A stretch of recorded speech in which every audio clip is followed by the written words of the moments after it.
everyone to the Town of Shenango Town Board meeting. Would you please join me in pledge allegiance? I pledge allegiance to the flag of the United States of America, and to the republic for which it stands, one nation, under God, indivisible, with liberty and justice for all. Thank you. All right. Mr. Clerk, roll call, please. Okay, Mr. Warden, Here. Mr. Johnson, Here. Mr. Hulbert, Here. Mr. Lumsden. Here. Mr. Clerk, communications, please. Yeah, I have a few here, some notice of public hearings from the town of Fenton. I'll read the first one. Hold on. I'm gonna go turn this down real quick.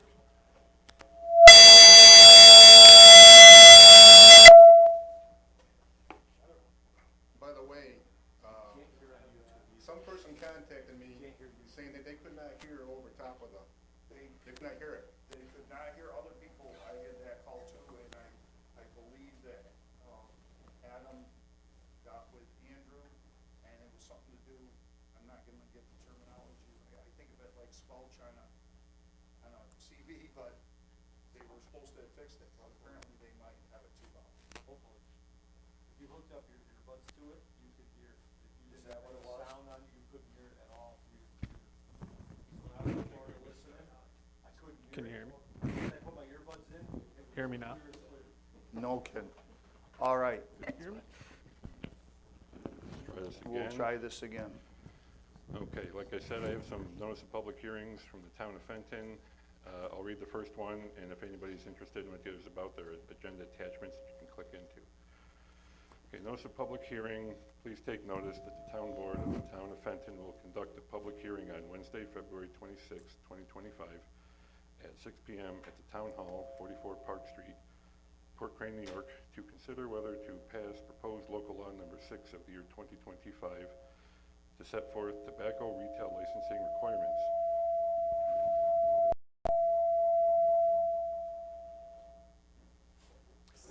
And just turn 1 through 10 down a little bit.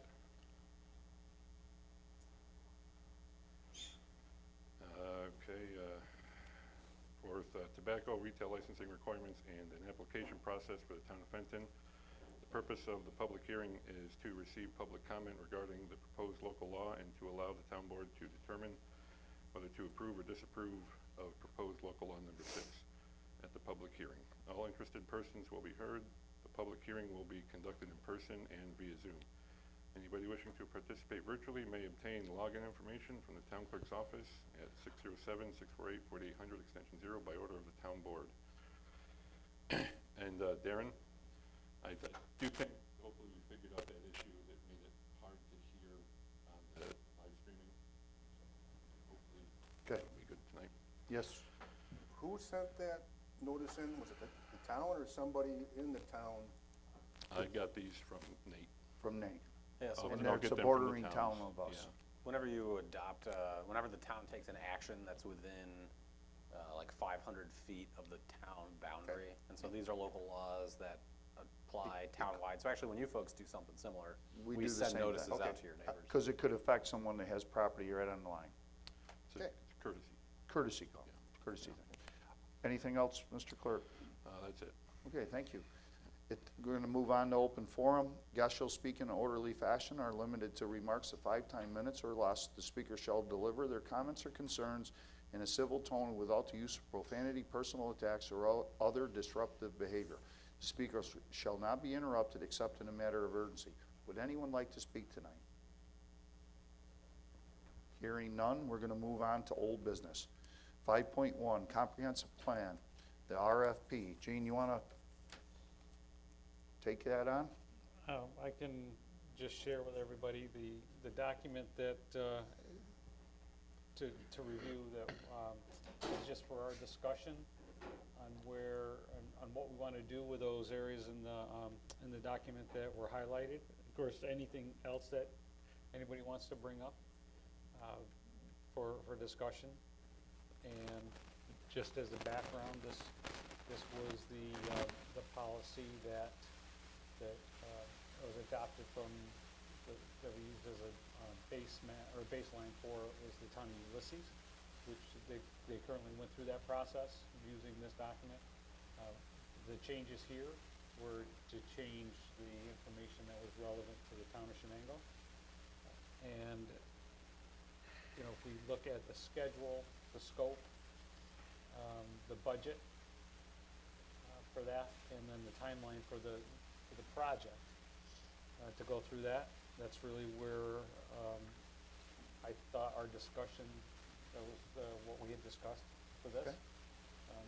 At the end of the discussion, I think that once this has got our input and any corrections made to it, then we should decide where it's gonna go to next, before it goes to the planning board. Okay. David, Kevin? I don't have anything right now. David? So how hot and heavy do we want to get into this now? Is this going to be revisited several times, or is tonight the night that? I was looking at it as a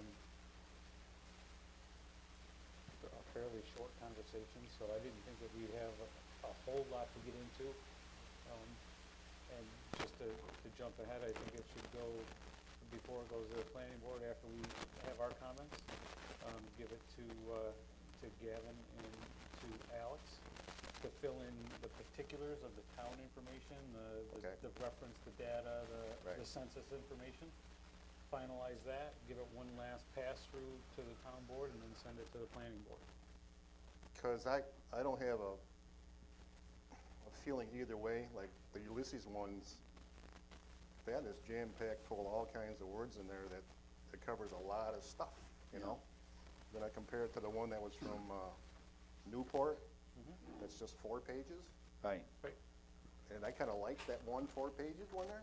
Yeah. But I don't know if we don't include all the stuff in the Ulysses one, if we're not describing ourselves properly to the people that we want to do the job for us. So I don't have a good feel which one is better, the one that's loaded with everything or the one that just right down bare bones.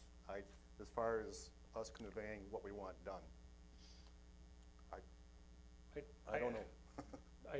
When I went through it, everything that's in here, that's left in here, really is got some kind of relevance to the town of Shenango. Yeah. So I did take out something that just didn't pertain or wasn't there, but there wasn't. I mean, it was a little bit of stuff. I'm just gonna point out So- one thing is that we thought it was kind of important through this process that whoever does it's gonna look at our codes and whatever. And I read through the big, long list of here, and I didn't really find anything that would kind of directed that at all. But on that Newport one, they have number 13, that it's a very simple sentence, says, recommend changes to the code and the zoning maps as a result of the changes that we're gonna do in this comprehensive plan. So they actually mentioned to look at the codes and everything. And I think that's very important, David, because there's a lot of contradictions in our code that I've been talking about for years. Just even one of the ones with the 1,500 square foot. So I didn't know if that was gonna be so complicated for the people, oh, we don't wanna get into that, cause that's gonna take a lot of time. I don't know if, you know, I think that's a completely separate issue. okay, There are gonna be things that are cleaned up from the comprehensive plan that could address a code issue, but the comprehensive plan is not, A code issue. it's not intended to be that process. okay. I just know we mentioned it. But they kind of work hand in hand, though, in the practicality of what we're gonna have at the end. Yes, but I think at a high level, because the comprehensive plan is a roadmap. It is Okay. not the detail of the law, it is not All right. the district boundary of, a certain Yeah. Okay. zone, things like Okay. that. Think of it like it's a relay race, right? So the comp plan group is the first leg, and then when they're done, they pass the baton off to Okay. the zoning update. And, you know, you have different runners on different legs with, Okay. you know, different strengths, so. Good analogy, I It's understand. really, Dave, I mean, we could have ask for everything in one, but it's still gonna be broken up into 2 phases. So this is really phase 1, which is gonna take 2 years. And then phase 2, you'll probably do an RFP. You either choose to stay with the same team from the comp group consultant and continue on with phase 2, or get a new consultant to really do specifically just the zoning. But that's a 2 years away, you know, decision. But you're recommending that we kick it to Alex and to Gavin at this point so that you can, they have time to look at it for your May 28th date? And that May 28th is discussion, but yes. No, but yes. I'm just, Yep, your thought process. right. Well, I'm all right with, Yeah. I'm all right with doing that. Kicking it to Alex and Gavin and have them do the first leg of it. And Dave, to address your, you know, when, part of the process is when the comprehensive plan is done and there's recommendations in there, that ultimately the planning board would review and make a Right. recommendation to the town board. Then it's our job to take those recommendations, and one of them would be, clearly would be a recommendation to tighten up the zoning ordinances for a specific zoning issue or things that have come out of the research, but it wouldn't be the solution, Okay. so. Looks good to me. I think you did a great Yeah, job on it. me too. Yeah. Yep. Well, then, let's move it to, let's kick it, we all in agreement to kick it to Alex and to Gavin for their eyes, Yes. I am. okay? We good with that? Yes, but just so that I can check off my stuff, the dates, like right there in the very first section for the selection timeline, no comments or changes for that? Okay, I don't have any No, problems with it. I don't, no. okay, so the. As long as Gavin and Alex can get us something back so that we can, because we're gonna have to review what they have to say and implement that, correct?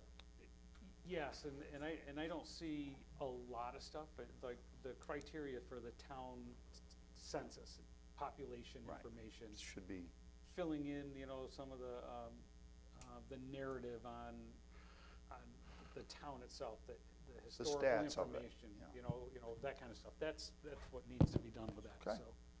so. But if everybody's good with that, Yep. then, Yeah. And then I would also probably just ask the review on that also to get comments back from them on their input for changes. You know, Okay. not just to fill in the information and change it, but if there's things that they see that their input. they're, yeah, right, before it goes. Gavin, Alex, you hearing this? Okay, Okay? thank you. All Yeah, right, thank you very much. yeah. We're gonna move on to 5.2, ordinance, hiring, recommendation attachment from the ordinance, Mr. Gavin Stiles. Does the board see what Mr. Stiles had wrote to us? Questions? I don't have any. You went through the process, right? Well, there was a question. He's got the salary there. Do we wanna, So, we wanna make a contingency that this salary is based on them getting their certification? Well, that's what I was just gonna ask. So this, they don't have the certification, obviously. When is the next classes offered? They're offered right along, I mean, now they're online, I mean, Hey, Gavin, microphone, oh, my bad. please. Come on up, Gavin. Okay, coming up. The judge won't bite you. Sit right there. Oh, you done? No. Or that one there.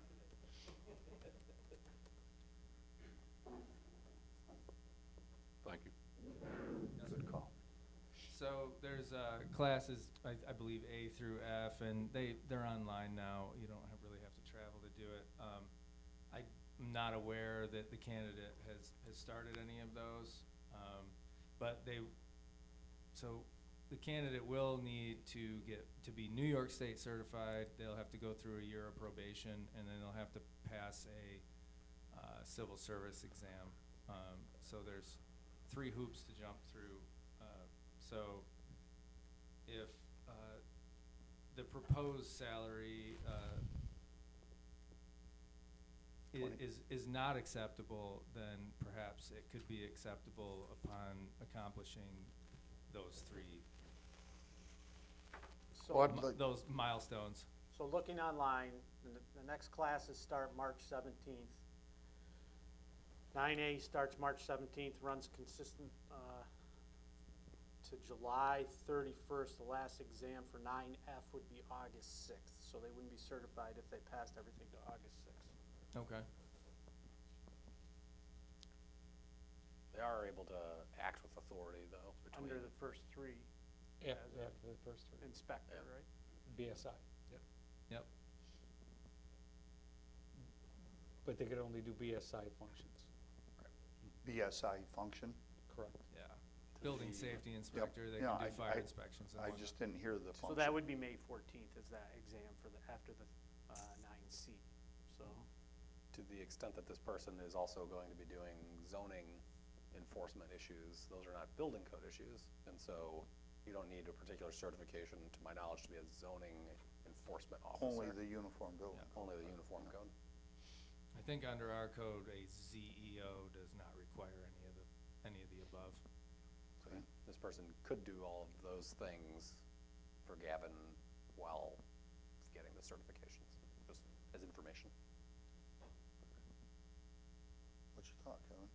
I don't know, we ever hired anybody in the past that wasn't certified? Yes, Okay. we Did we hired do a Gavin, we contingency? hired Freer, we hired multiple Okay, people. I didn't know. The, what I don't remember is when the probation started and when, there was a deadline on when they had to have their certifications done. But the probation is the area that I don't know. But they changed that in New York State, right? Now the probation, it used to be they could have them on probation, and then when they got civil service, towns and municipalities had them Yeah, on probation the- again. And they said no more of that, correct? Yeah, the provisional appointment, they will get credit towards their probationary term when they're provisional, as of now, as I recall. Right, it changed this last year. Right. Now, So you- they run concurrent. Concurrent. they run concurrent, Yeah. but I think you could extend an individual's probationary employment if they've not finished all the requirements. I mean, until they actually meet the requirements of the job, they are Doesn't not matter. entitled to the job. Right. But we gotta clarify that now. Right. Well, so you have 1 year probation, the final exam's August 6th for the final class, that's inside the 1 year, So we're okay. right? So if they Yeah. don't complete it, So do you still wanna, under probation. It's also difficult to say when they'll come up with a test. what do you The mean by civil that? service test. Civil service tests, Oh, right. they come out whenever they come out. Yeah. I mean, you can't anticipate it. That's a valid point. So in either case, though, I'm more worried about this than He'll- the civil service. there's an opportunity for the certifications to be had by August, which is well within the year of time of a normal probationary term. So how should we word this if the applicant doesn't do it? Is it termination? You need to necessarily need to word anything. If Okay. he's probationary, if he doesn't pass his certifications and you want to terminate him, you could terminate him. Okay. He was notified of this at the interview, correct? Yes. That he had to be certified? Yep. Given, where's the budget for the salary? The budget is, I don't have a copy of it. well, I have it, Gene.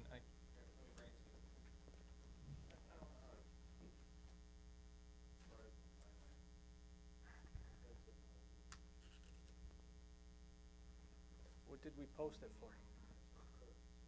We posted it from 40 to, or from 37 to 45 or something, I thought. Kevin, do you remember what you posted it for? It was. The advertisement? It was between 37 and 50. Okay. The 50's here, Gene. And I think we offered it between 37 and 50 based upon experience. And because he didn't, but you felt he was a good applicant, your recommendation is the 2250. Correct.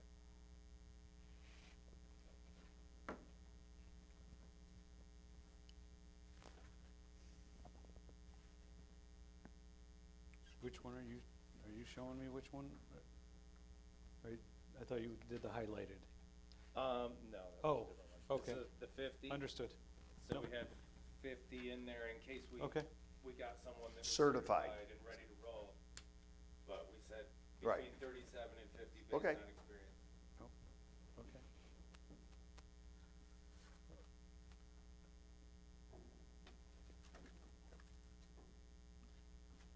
Gene, thoughts?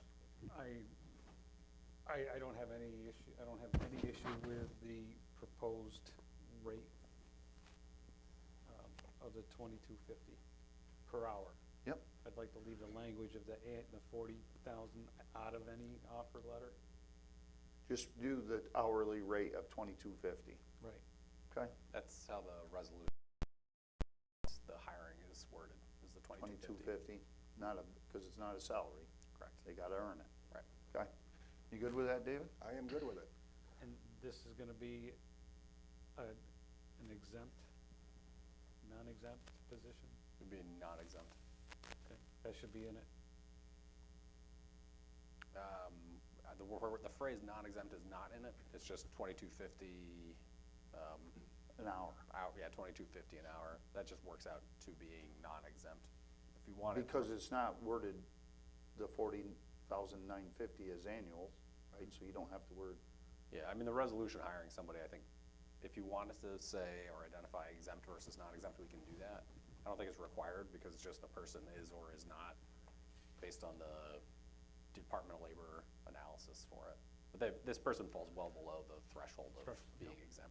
Where it is now and where it's going to. Right. No, I just get nervous about the conversations and interjecting the word salary into it. yeah.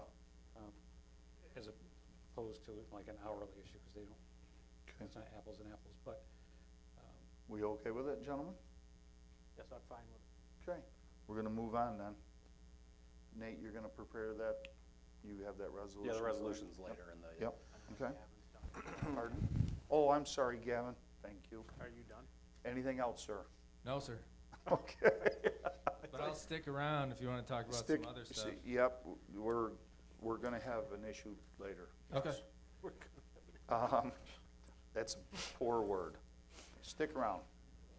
We're gonna move on to 5.3, Highway Department, truck lift station. Darren? Yeah, so it's on there. There is a resolution just in case because we had the deadline with the end of the month, if we were interested in getting it for that price. I got a couple questions for you, Darren. Go for it. One, with the insurance, or having a lift like that, I know there's an inspection of lifts that has a cost associated to it to have it inspected by the state for someone to be under a safety inspection. So I'd like to address that. I also am concerned with getting the lift because you are going to need to repair your floor in the highway garage, correct? So do you have that, you're gonna do some concrete work, do you have that in your budget? Did you ever plan for that? And the other question I've got for you is you brought up to me the other day about the salt barn up in Castle Creek. So are these, what is the priorities here? So first one is, I'll answer the question about the inspection. Okay, I reached out to them. The inspection is between $250 and $300 a year, okay, done by an ALI certified provider, which is local. There's a local rep rate Marathon that comes down and does it Okay, yearly. great. They inspect it when they do it. They put it in to start anyway, so it's all covered for that. Okay. They do all the work for it and make sure everything is inspected properly by New York State regulations. Awesome. I also reached out to our insurance company about it. He said bluntly, pretty much was, it's a great thing for us in the town because it will limit the possibility of workers' comp issue because On the floor, under a truck, things falling down on you, it's a little bit safer. He just recommends that, hey, it's a great idea, great thought on our part to think about it. There is an additional, if we added an additional 150,000, which is what he was thinking, to add to that for coverage for the lift, is annually another $166 premium to the premium. Good. So that's what I got from the insurance company on that line. Excellent. On the last question about the salt shed. Well, no, let's Well, go to the concrete floor The first. concrete floor, where this will go, the concrete floor does not need to be replaced at this point. It's Okay. the rest of the floor. Budgeting is not on me. It's not out of the highway. That's a general, that's buildings and grounds, General and building, all okay. that comes out of that. The lift would be similar to a capital improvement. That's what we were, when we projected this as a capital improvement project, that's why it was put in as a capital improvement project, Okay. if we had the ability to do it. I'm not saying we have to, it's just a great thing to look at. So that's why that came in. Yes, the floors, there are a lot of the floors that need to be done. I personally have not had a chance to get somebody in there to physically look at them again and actually look at it and give us a quote, because obviously it's been crazy and we have not had clean floors in there for a month or two now. So to get that, I haven't had a chance. So I can't tell you on that what that's gonna cost, but it's, from what I understand, is gonna be a pretty penny just to do it, the amount that needs to be done. Yeah. But this would not go where it needs. This You would wouldn't not have to go- put nope. it in and move it. Nope, we would not have had to do this. And that lift is a permanent lift. It's not one that moves, it's not, and it's a lift that you drive up on, and it's stable, it's all that. It's not one of those ones where you drive up, you put something under the frame and you lift it, and it's not done by that. And It's a it'll drive-on handle one. your bigger trucks and It'll- our, It'll handle small pickup vehicles, it'll handle our big plow trucks, anything up to that, so it covers everything. thank you. Any questions for Darren? You gonna be able to do any more maintenance that, on yourselves, instead of taking them to a different, bigger dealership now that you got the lift, or? Yeah, basically, we do most of our stuff anyway, unless we get caught up behind, and there's a couple things I'll talk about when we're doing later on that I have a report part on. We do probably 95% of our work is done here, so Todd, the mechanic, is on the floor, underneath everything, trying to do everything, crawling around, and again, looking at the floors, it's even harder to do that. He's working off a creeper. He's walking off a creeper, off, whatever, trying off the floor completely without a creeper, because there's spots you can't roll the creeper right now, but we're trying to make do, and that's fine. And it's been crazy and a lot of stuff going on, so we make do with what we can. Just a thought, so. Okay. And then on your other one, Mike, not to hold up, but I do have that later on in Later my on? report, if Perfect. you wanna discuss that. then. Perfect. All right, any Okay. questions on the lift, gentlemen? What does this not include? All in, this is $151,000 for the lift and installation, but what about electric? What about any structural stuff for the floor? Has that been looked at? Will the floor support a $50,000 Yeah, that's a good lift? question. You know, They were here, looked at it, this is everything. Did And they I take- install it, put it ready for us to use. Did they do any Is there- kind of no, a there's- core sample on the concrete where the 4 posts are gonna be? Because a lot of times I've Right, put no, them they in, a lot of times you gotta cut that out and put a concrete Right. pedestal in. They didn't, but this includes anything that they need to do to install this piece. Anything that has to be done floor-wise, all the electric, all the stuff's there. That's an exclusion from this. No, Page 2 says it doesn't include any of that. So I wanted to know all in what our costs are. The exclusion for this one is number 4, which excludes the electric and the concrete. Oh, yeah, I apologize, I didn't see that part of it. Right, and I am concerned with the floor over there. I hope they have that right. Because if your floor is consistently not good, just because it's not bad over there, it's gonna be having the weight of all that on 4 posts. But a slab isn't designed for No, it's a not. 50,000 Usually you have to load. cut it out, go down deeper, and Right. you put your parapet in.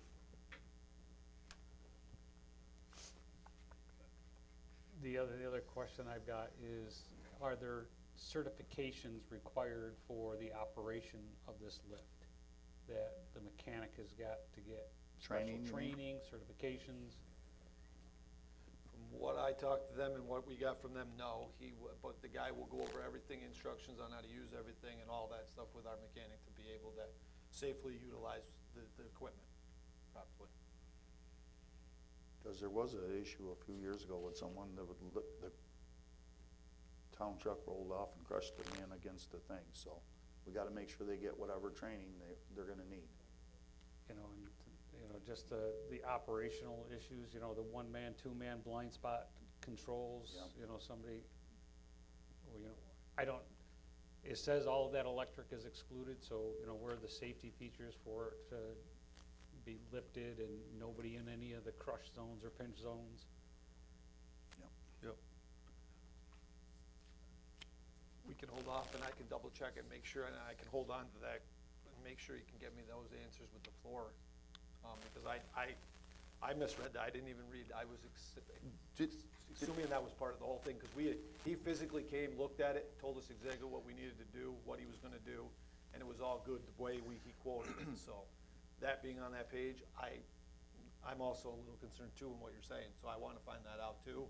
And I'm hoping that he'll hold that quote with that question being answered on what else we need to add to that. Did they give you a spec on load pressure per square inch where the posts are gonna be? Because sometimes they'll put like a 1-inch steel plate, 2x2, there's numerous ways to get around that. Yeah. But, He talked to Todd on this, 100% on everything, so I just took off at whatever he I know, got, but so- that's a Right. salesman. No, I know what you're saying, but he was he does all the inspecting, the other guy was there that does all the maintenance and the work and inspecting was with him.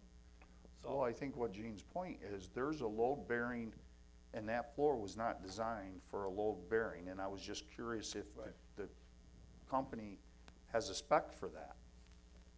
That I can't answer, I will find that out though, so I'm Okay. fine with that. I mean, if you've got 4 posts and it's a 50,000-pound rated, that's 12,500 pounds per post, and Right. Yeah, big difference. No, right. that's not foot traffic. Yeah.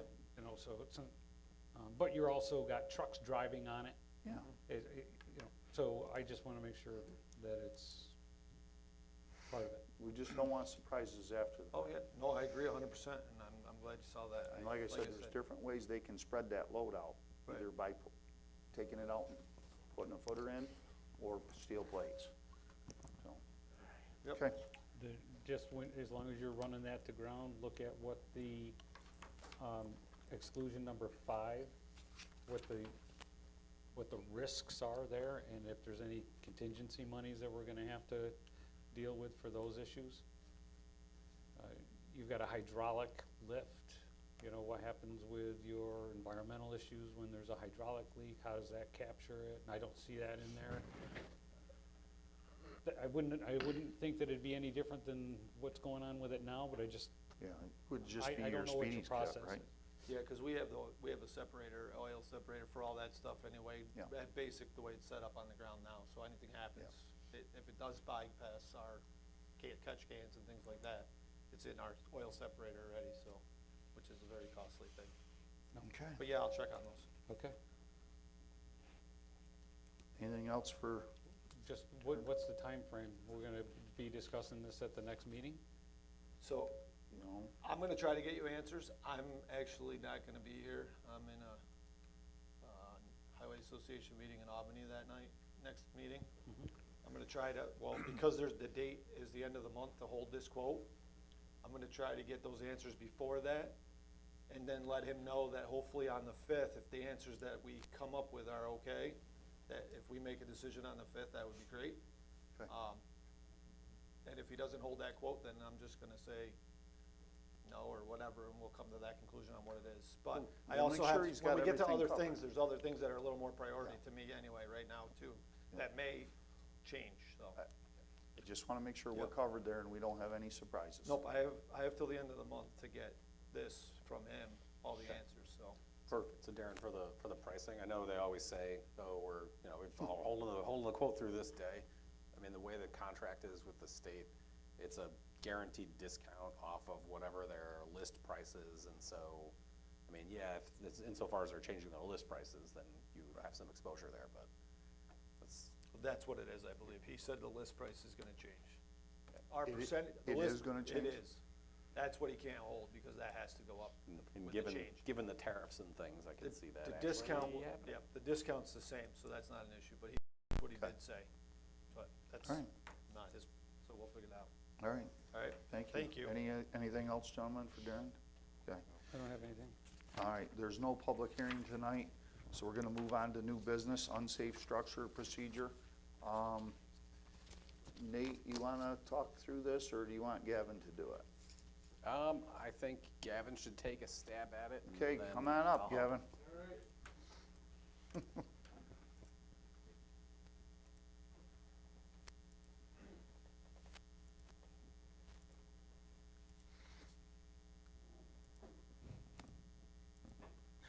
Okay, so I think my general stab is, as you can see by the photographs, these are just derelict properties, and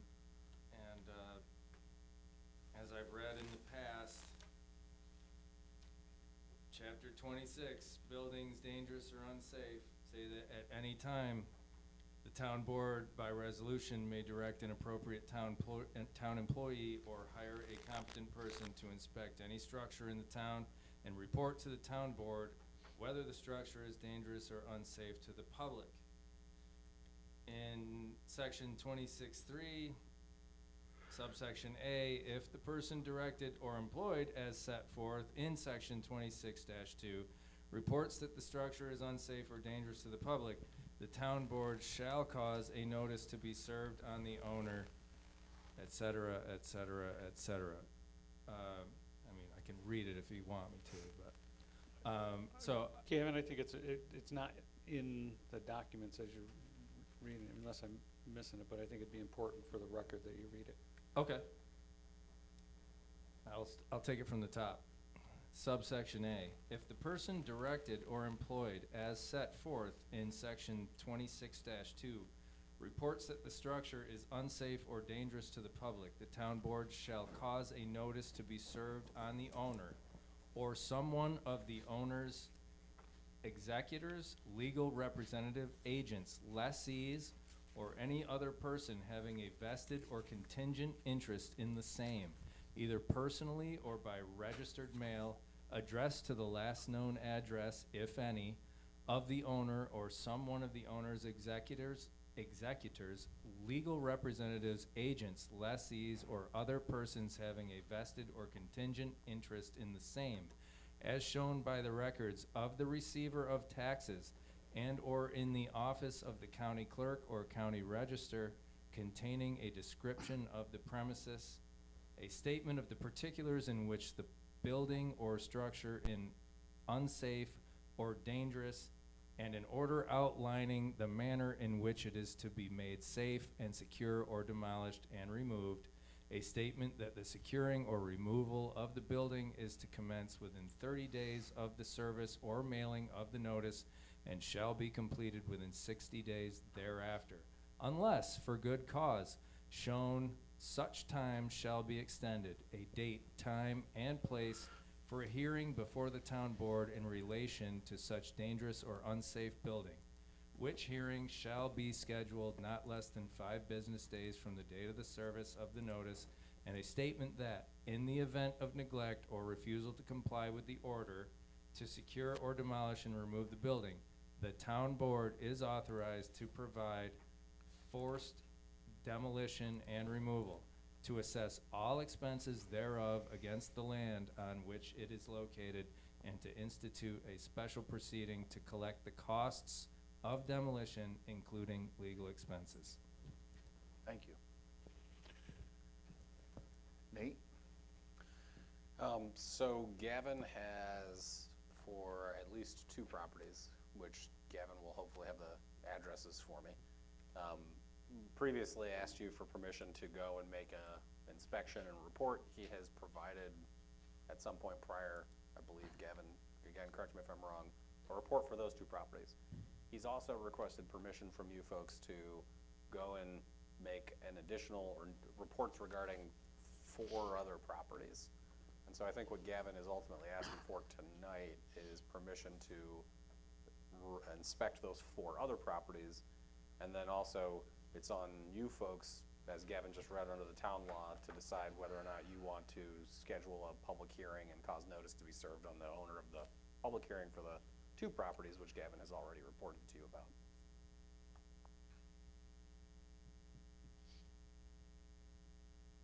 Kevin, do you have all 4 of those properties?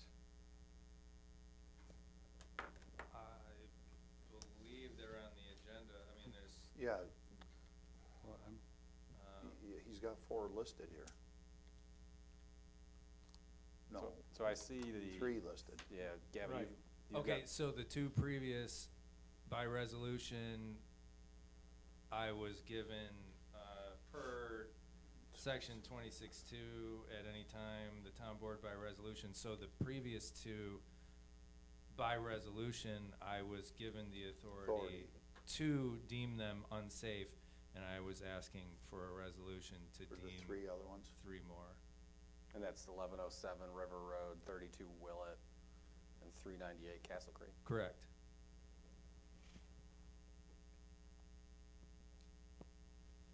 And you're not asking to, I don't think you've gotten permission from the town board to do the formal report on those 3, right? That's what you're asking for tonight. I am asking to, by resolution, be directed by the board. Let me see.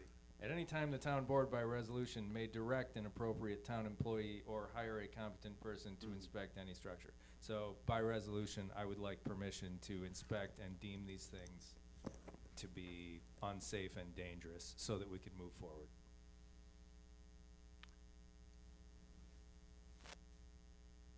I'm okay with that. what were the addresses again? Well- Again? It's 398 Castle Creek Road, 32 Willett Park Road, Mm-hmm. and 1107 River Road. When you look at the agenda, there are the 3 attachments starting with SKM. So they're the top 3 attachments under 7.1. Yep. Which gives the property detail summary, right? Right.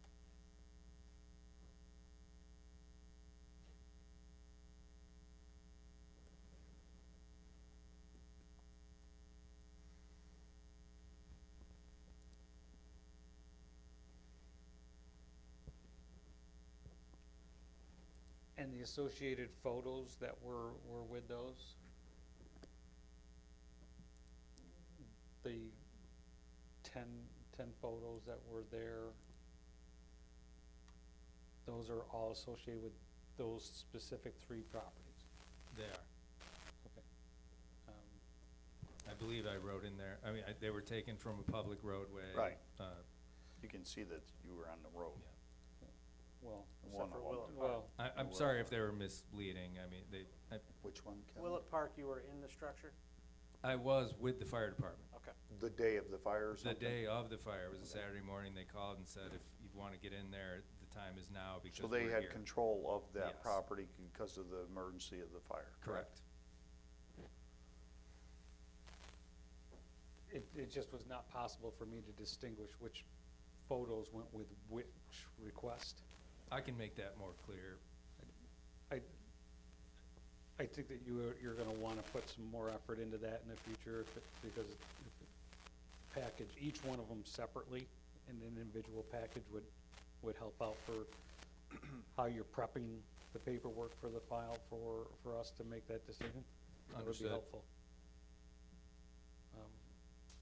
And then the part with the other 3 documents for the complaints, are they associated with the topic, or is that a different topic?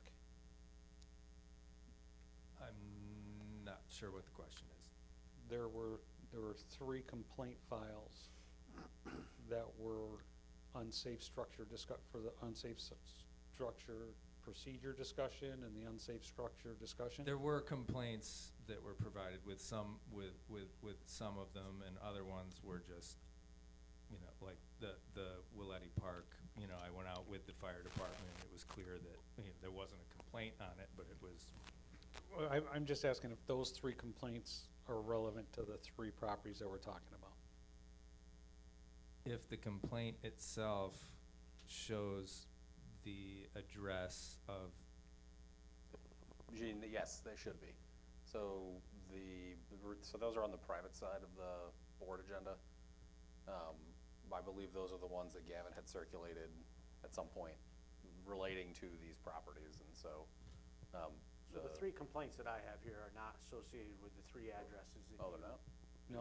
The ones at the bottom are not associated with, if this is our confidential, I don't know, is it? Yes. Okay, so these are not associated with the three addresses from up above. Can I see what they Yep, are then? there's the first one. That address is, you know which one that is, cause, Well, we've already done that one, I think. that's what I'm saying, I think these three. Yeah, so that's an old one. This one is, That is also one of the old ones. this one. I don't remember that one. Oh, The third one, I don't remember. I don't know the third one either. well, so, there you go. Guess there weren't Can I complaints see about it? those ones. What? can I see it? Yeah, absolutely. You wrote it. I think I have to It's your kinda, handwriting. I have to kinda agree with Gene a little bit. And that it's kind of this dump there and we just have to kind of figure it out ourselves. Yeah, we can't drag in which one goes where. 15 then. That's one of the, that's associated with one of the photographs. But that's not these three But they should have been that you're attached to. seeking now. See, it's, Right, you, right. you know what I'm saying, it's, okay. Yeah, it Tu- should you have been get- divided out. Right. All the pictures are great, but you need to have them hooked to each one of them so that, because they're all separate cases, correct? Yep.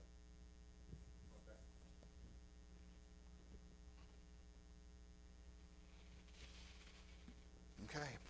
But do we still give them a resolution? To for go once do the, tonight with the, or do we wait till all the paperwork is all? well, we can still give them, So I think what Gavin in the discussion maybe the last time is that Gavin was gonna like present to you tonight, and then if you folks decide that, yes, you wanna authorize Gavin, we'll do that at the next meeting, cause then we can have a resolution put together if that's what you folks wanna do. You know, Gavin didn't ask me to put resolutions together tonight for these things, so we don't have resolutions for them tonight. It's just the presentation to you, hey, folks, this is the request from Gavin if you're interested in authorizing him. You could do it by motion tonight. we could do it to, that we want to move forward with You could, this. by motion, say you want to move forward and give him authority tonight. If you want to do it at the next meeting, then we can have formal written resolutions prepared, and I can try to help Gavin to label things better Yep. so that it's clear what's associated with what. I'd prefer to see that document before giving them permission. The resolution. Yeah. I don't have any process, I don't have a single problem with the process. It's just for me to say, it's too unclear for me which one's going with which one to tie everything together. That makes sense, I can clean it up. Okay. And if you've got something in the future, just keep that same format and you can tighten it out and tighten it up. Yep. You know, time frame wise. Agreed. That's my opinion. You mind losing 2 weeks on this? No, sir. Okay. Okay, all right. And last question, in this process, what obligation does the town have in documenting the conversations with the property owner before we go through this process of trying to have something demolished from a public entity? What do we have to do for notifying them, you know, But to go isn't straight that part of the public hearing process? Well, I'm talking about before we go through all this expense, are there conversations, is there an obligation, is there due diligence that we have to do through the code enforcement issue to reach out, contact them, call them, document it, send them letters, here's an issue, complaints, before we get to this point? I just don't wanna. But a couple of them, you've been trying to do that, and you can't even track them down, correct? I'd There's- rather have him answer. Oh, I'm sorry. That's okay. Fair enough. And my question actually was to Nate, what is the town's obligation to make sure we go through, what is that step? Yeah, there's nothing laid out by a statute. So it's all just basically what a judge agrees is appropriate. You know, in our experience, the best way to do it is to show you've made efforts to contact the property owner, you know, by sending a notice of violation to them saying, hey, or first, a letter. Hey, your structure burned down. Please contact us with your plan to repair or demolish it.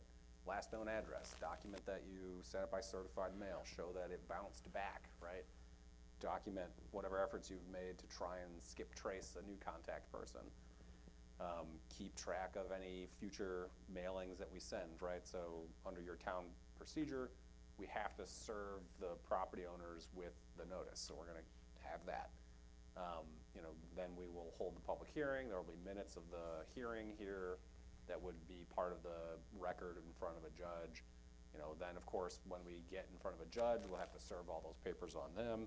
So there's gonna be lots of opportunity for this person to appear and say, oh, my house in fact is not unsafe, or that I will in fact repair it. So I just did one for another village client.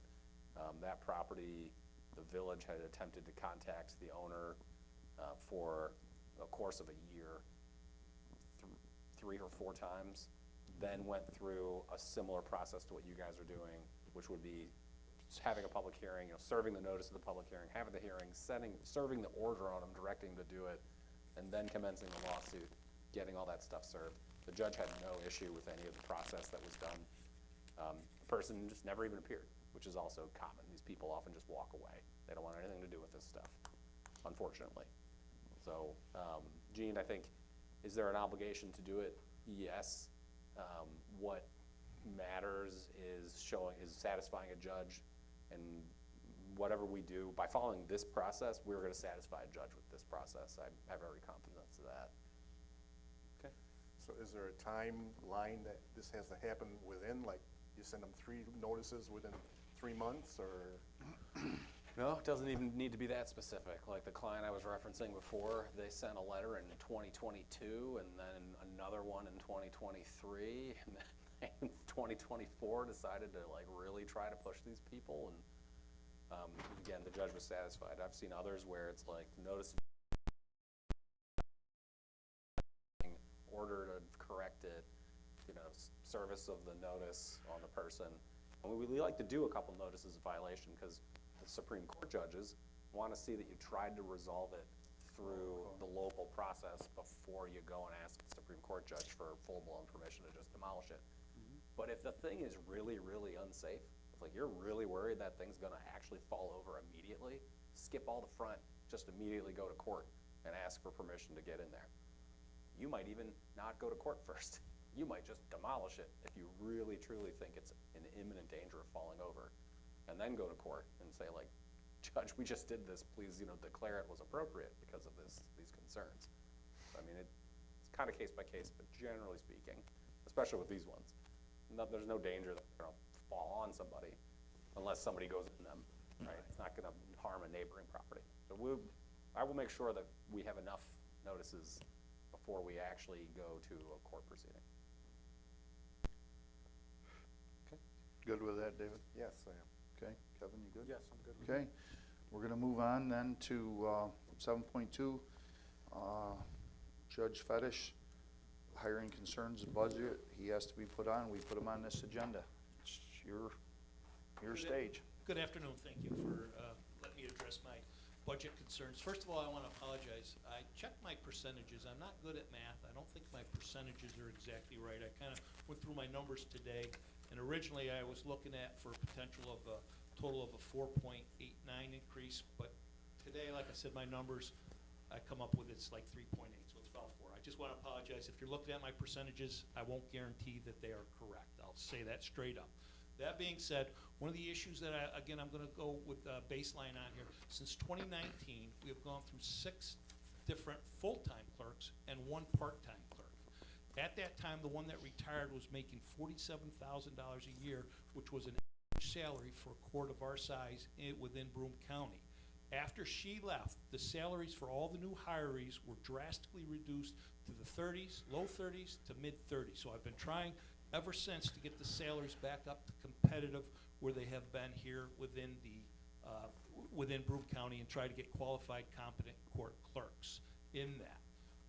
So basically, what I'm asking on here is, I'm originally gonna go back to the full-time line of trying to increase the one full-time up, which would be an increase of approximately $1,500 to her salary on that. The more important one to me is my part-time position. She has been approached for another position in another town. I do know that for a fact on that. All right, originally, there's some backstory with that, where originally that's when she started in 2022, should have started at 23. Ever since then, I've been trying to get it up from that. There's some issues with it with the other town, because it's a not at will position, so it's based upon the board, what the board and the supervisor at that time totally controlled that hiring process on there. Judge Fetish? Yep. I didn't mean to interrupt, but I just want to at least have conversation about particulars of employees and employee salaries.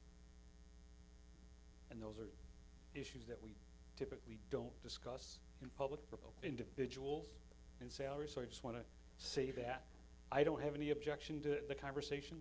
I think it's fine, but I know it's been the board's policy in the past not to do individual people and their salaries, and we're talking budget line items.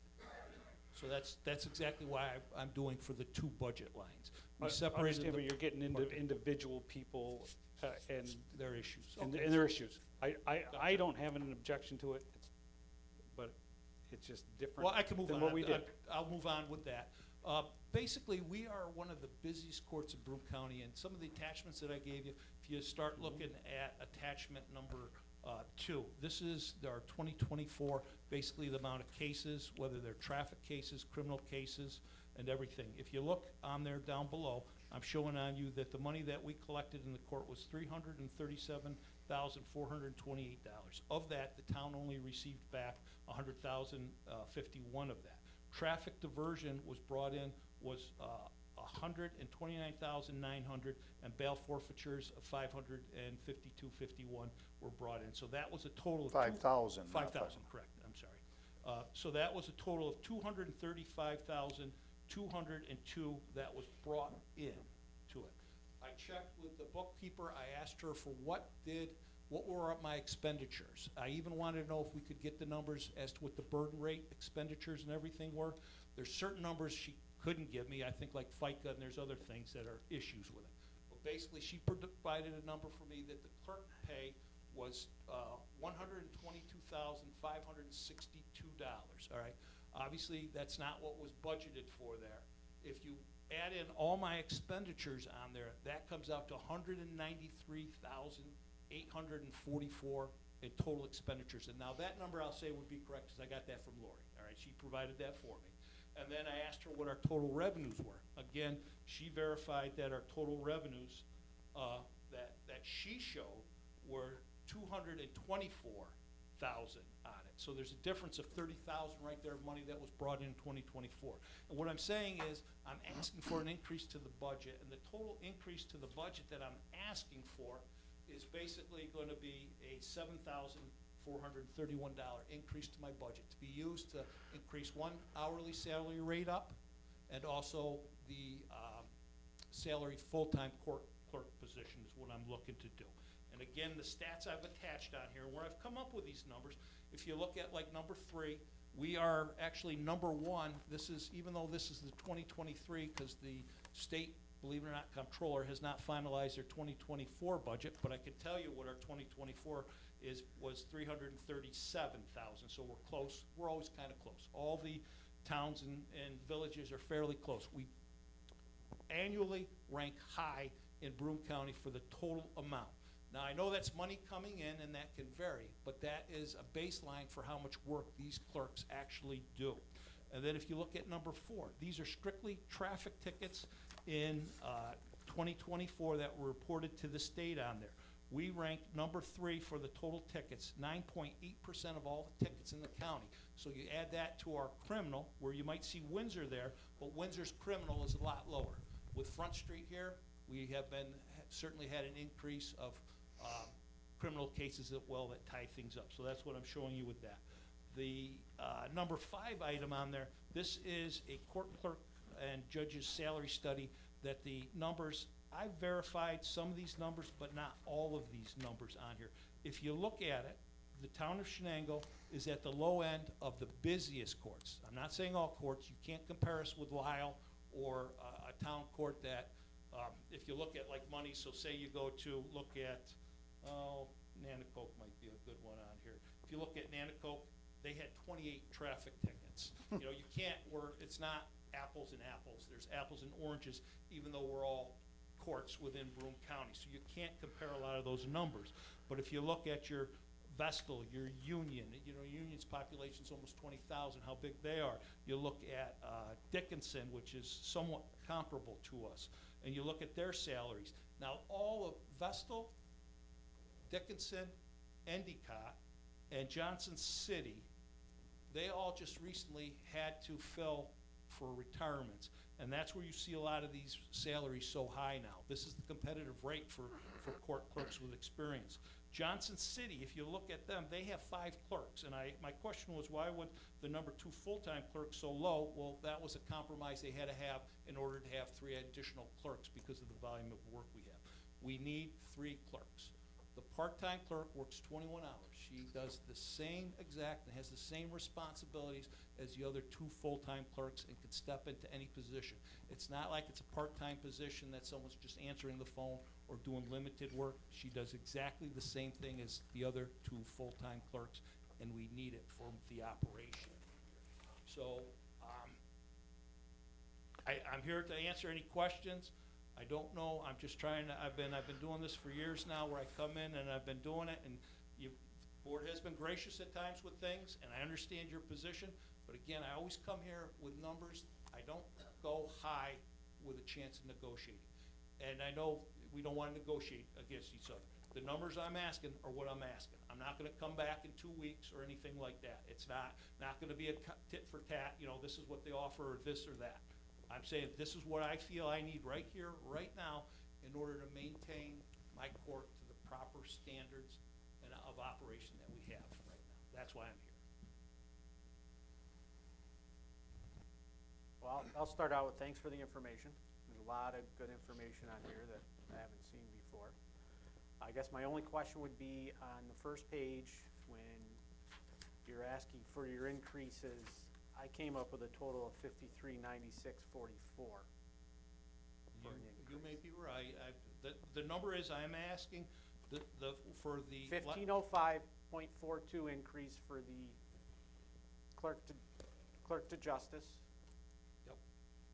And then for the next item, you were asking for a $3,891.02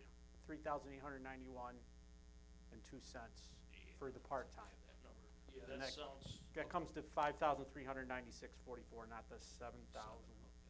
Now, you make sure you're not, I mean, that's what I see you have on here, so. I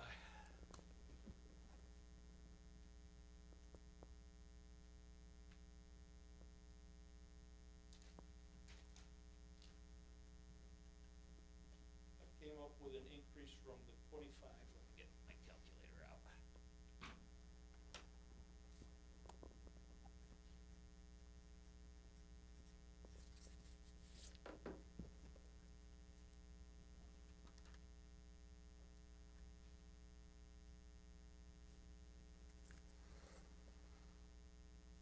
So I'm showing, yes, that's for the one line, that it would be $5,899 for the, would be the 111 line. That'd be the part-time clerk. That's what that increase would be up, basically $6,000, $589. 5,000. Pardon, 5,000, yes, I'm sorry. Not 500. Not 500, correct. And the other one is, that is the increase of the, it would be a total increase to that salary would be $1,505. So that's where I came up with the. And neither one of them are getting benefits, correct, or holiday pay? The full-time is getting Oh, similar she is. benefits. The part-time hourly one does not get Okay. any benefits. So my part-time says $3,891.02. Right, so does mine.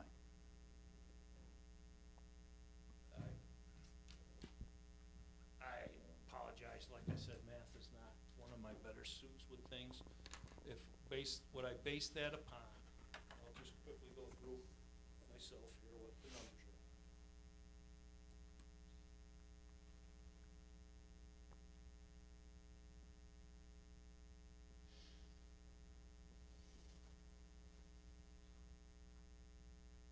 So 10% of what the budget was. All right, so basically what I'm basing it on would be an hourly rate, if it's all right to state, would be the 27 times 21, which comes out to 567 a week, times 52, that comes out to 29,484. So that would be the increase to the line, the 111 on. As far as the other one, the current salary.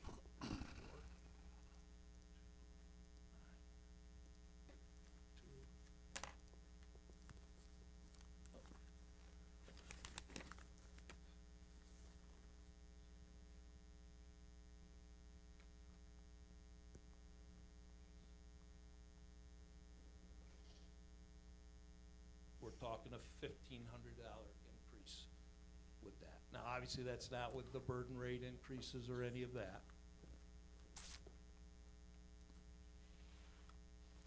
Like I said, I apologize with the math on here. I was kind of busy the day I was doing it. I know it's no excuse, but.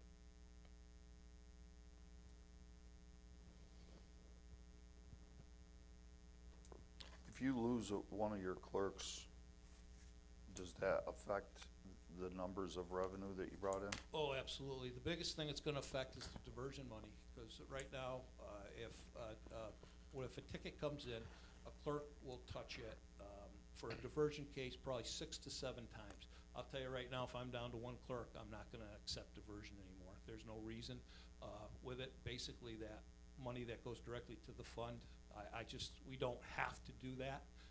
It is something that is more so a benefit to the defendant, the way I look at it, and that's why I ethically justify a diversion program, which is ethically allowed, but we don't have to do it. And again, it's very time-consuming.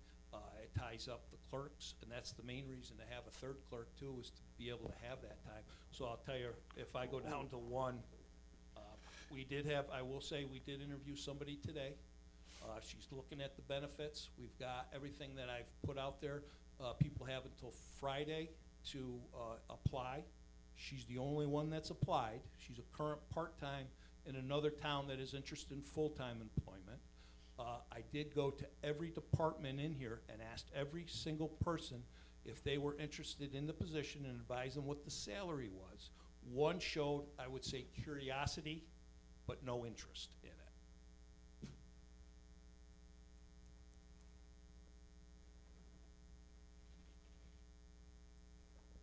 Thoughts?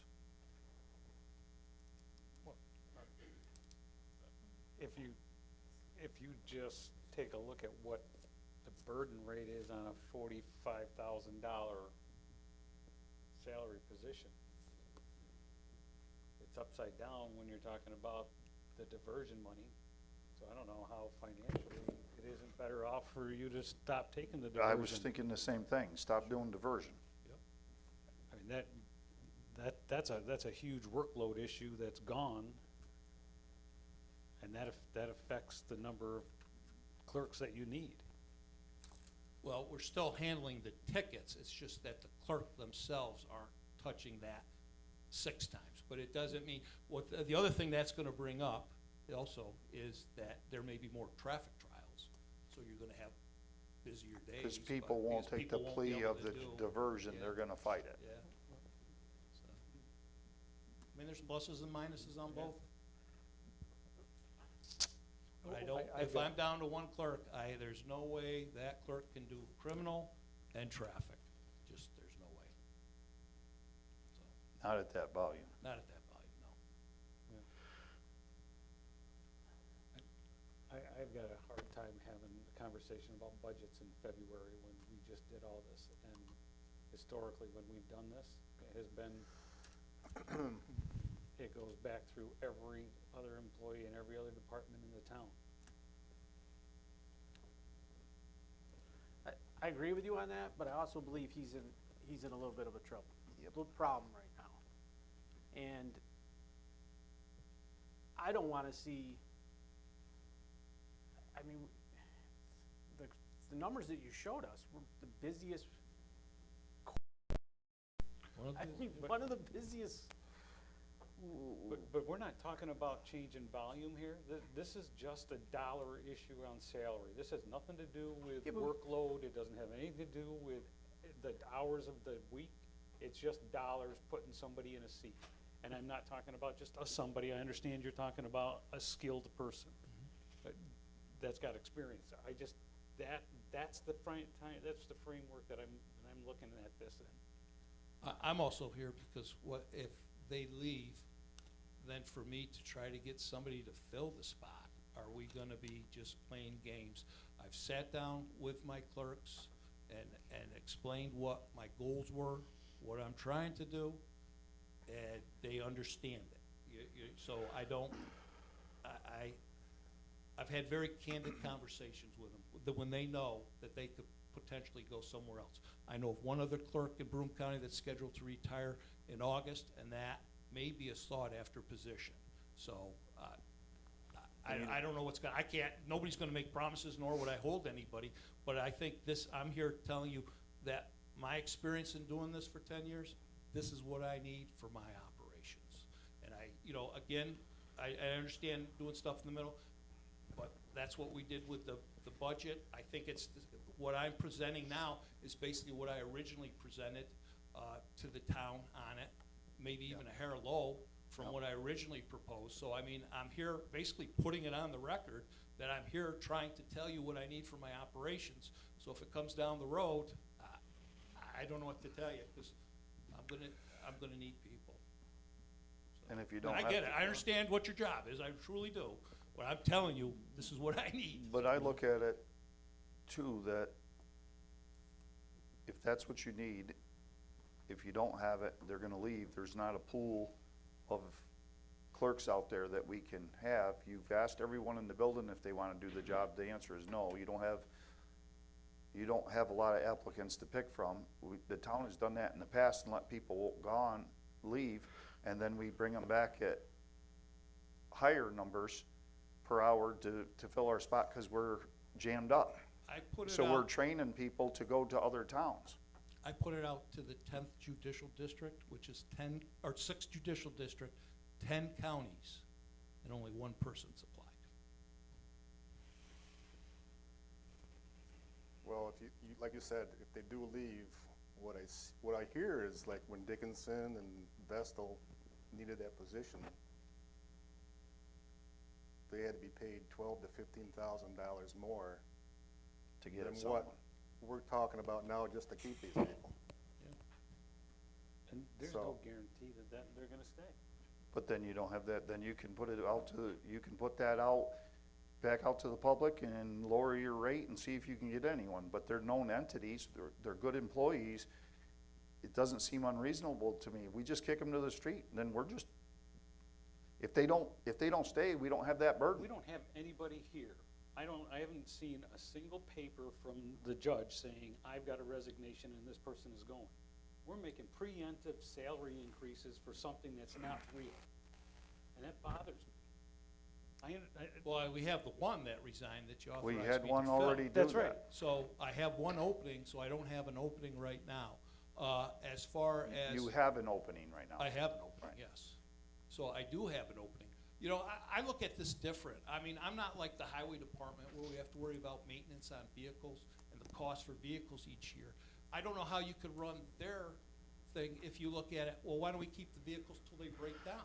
I'm looking at investing in my best asset, which is my people, to keep my operation up. I think if you're gonna do that here, then why buy new trucks? Let's wait till they break down and deal with it. It's the same situation. I know you might not understand the details or the intricacies of the court, but that's how I see it. That's why I'm so passionate and believe, and this is why I think we need what I'm asking for. I'm not asking high. Again, I'm not asking to negotiate down. Will I try to work towards these salaries? Yes, but I'll do it each year, not in lump sums. That's what my goal is, and that's what I've been doing since 2019. And that's what I'm saying. I think we gotta look at investing in our people, which in the court is my tools, is my best way for me to get my product out and to serve the citizens of this town. That's what I'm asking for.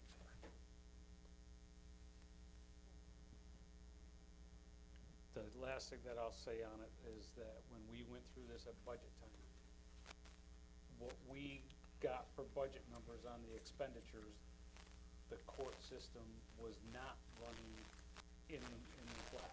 Because we didn't have the check back from the state. We didn't have the check back from the state, and plus the budget person said you needed to do such a percentage below, because, and I'll be honest with you, the state could come in and change things. You know, there's no ifs, ands, or buts about it, I agree with that. Yep. And that's why he said you need to keep those anticipated expenditures lower.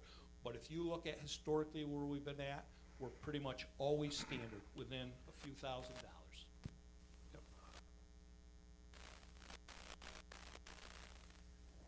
I think what he's asking for is not too much. I agree. We're training people to go other places, and we're stepping over dollars to pick up pennies. And if they leave, if we pay them, and they're known entities, if they leave, then you can lower your pay and see if you can get someone else to fit the seat. I mean, in the past, we've lost people, and then we bring them back at a lot higher rate because they got us bent over a barrel. It happened in the code department, it happened upstairs in my office, it happened somewhere else. I can't think of that right now. But you just talking about a different department, hiring an uncertified person and investing in that person. But here, we're talking about a conversation about somebody who's got experience. There's no reason that person can't get experience on the job. But we already have them that have experience in the courtroom. I understand that, but that, Okay. it's. Okay. I don't need to say No, anymore. that's okay. Someone's lights are on out there. No, somebody pulled up. Oh, I just saw that. I just need to know your final number, that the increase that you need, because it keeps bouncing around for me. All right, so, And whatever number that is, if it doesn't have burden on, you're at least 12 to 15% over that for a budget line, just for payroll burden. And I understand that. Forget, and then health insurance and all the other burden that goes on is about double it. So it's not the numbers that are sitting here. I understand that. It's usually just 2%, or 2 times, not percent. so what I'm looking for is on the 1100 line is an increase to 29,484. It is currently at 25,809. 3614, Yep. 52.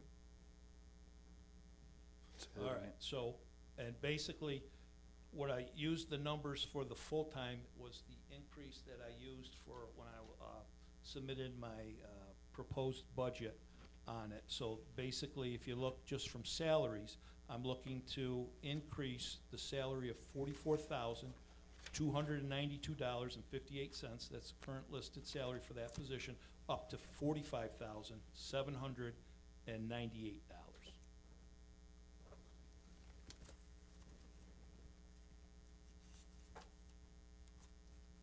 The bigger burden rate certainly will be on the higher salary person, because the other person does not have retirement or health benefits.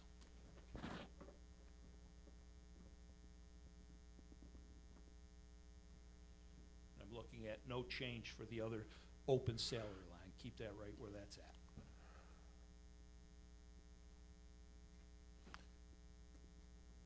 And you're confident in your 235,202.95 that you bring in to your expenditures of 193,844? Yeah, that number was provided by Lori. Okay.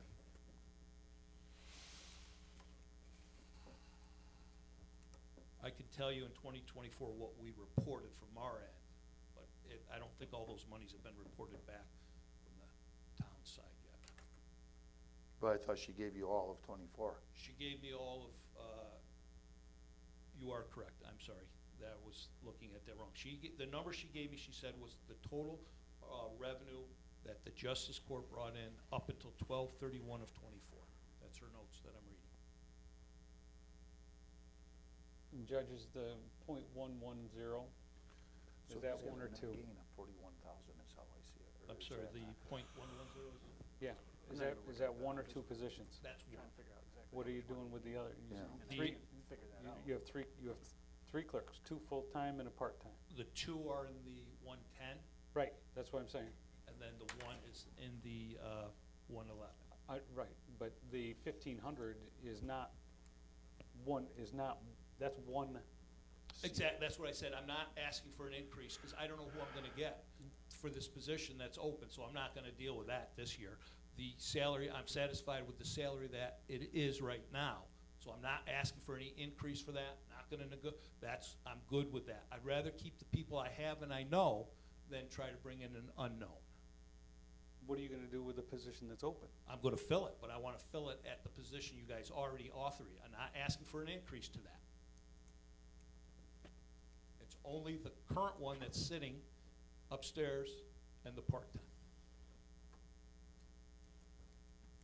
I advertised the position for what I was authorized to fill it for, and that's it. I'm not asking And you for an got one increase. applicant. One applicant. And next year, are they gonna be equal? No, if, it would be percentage raises. I think, because the clerk I have has got experience, has been here more years, so I have no problem with that. I understand the experience, but experience, particularly in court clerking, is very important. There's a lot of nuances on stuff, a lot of things, and whether if a clerk knows what they're doing about removing certain things and putting certain data into criminal histories that really affect. So someone with experience is they're worth their weight in gold, and that's why you see Vestal and them paying $61,000 for a clerk's position.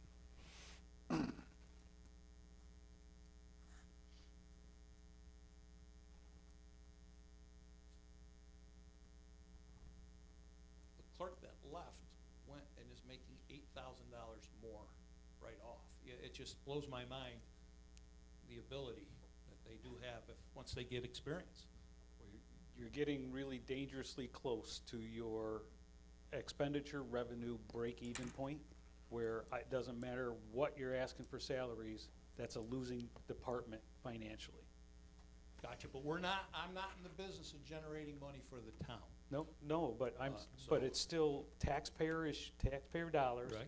And if you're spending X and it's costing you X plus Y, there's no reason to do that service. But it's a service that's required by law, By that you law have to to have a justice court. And in order, do you want the best service, or do you want, we'll just get through? That's kind of what you're looking at, to me. But can we eliminate the court? No. No, can we eliminate a judge? Yeah, I believe the town can eliminate a judge. Why can't we eliminate the court? You can eliminate, you have to have one justice. You can't just eliminate the town court, though. You could combine courts with other towns to have like a Joint district court. services? Yeah, referendum. Yeah, but like call it a district court where more than one justice could service like 2 towns, 3 towns, 4 towns, however many want to join it. There's an obligation to provide a town court of some sort. Why is that any different than a clerk or a highway superintendent or any of the others? We can go to 3 board members, we can change that. Well, you always have to have somebody, right? So you always have to have at least one town court justice, Just like we have to have one. one Clerk. town clerk. Yeah. And then the town justice, of course, is allowed to have one court clerk. And we have to properly fund it, right? You have to Because properly towns, fund it. boards have tried to do that in the past, correct? Yeah, where people have halved or quartered a Yeah. salary, and it's just, Yeah. OCA takes a very dim view of that, Who is OCA? the Office of Court Administration. That's who I answer to. So I asked a question a while back. We are required to have a town court. Yep. So, okay, we gotta have one. So that, to me, right there eliminates whether it's a profit or not, because we have to have it. You know, it's, we just have to have it. Right. So, Most courts lose money. Most, so we're fortunate then, we're very fortunate. The town of Lose Shenango. money. they lose money, yeah, because they're not there to help us with our budget.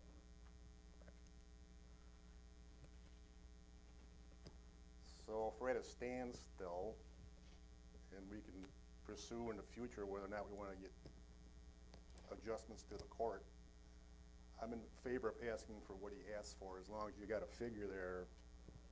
Did you get one? Yeah, Kevin's got working, but we need an exact figure. Right. So I don't know if we can do it tonight without having the exact figure. We'd have to make a line item adjustment, Or, but we can't do that unless we have an exact figure. Well, We can't raise their pay until that happens.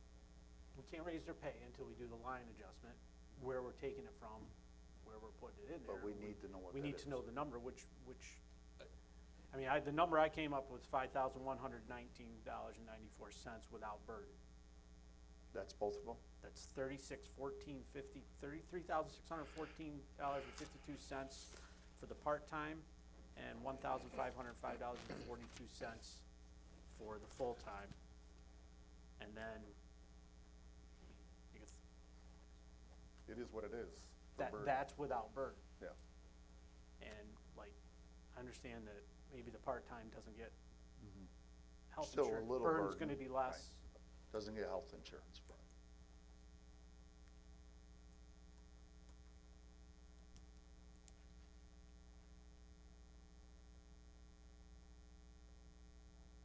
I mean, I can understand if we do it the next meeting with all the correct numbers, or, but the numbers, what was the number for the 1100 line, or the 111 line that you? 111 line, okay, you said she went, you said that position went from $25,869.48 to a new proposed $29,484. Yes. Is that 361452? Yeah, I have mine rounded up to 15, 3615, yep. All right. So the addition to the salary from the 45, or from 44 to the 45, that number is 1,505. So that would be added to the current of the 87,790. So that would be an increase, again, without burdens, just a straight Yeah. salary increase.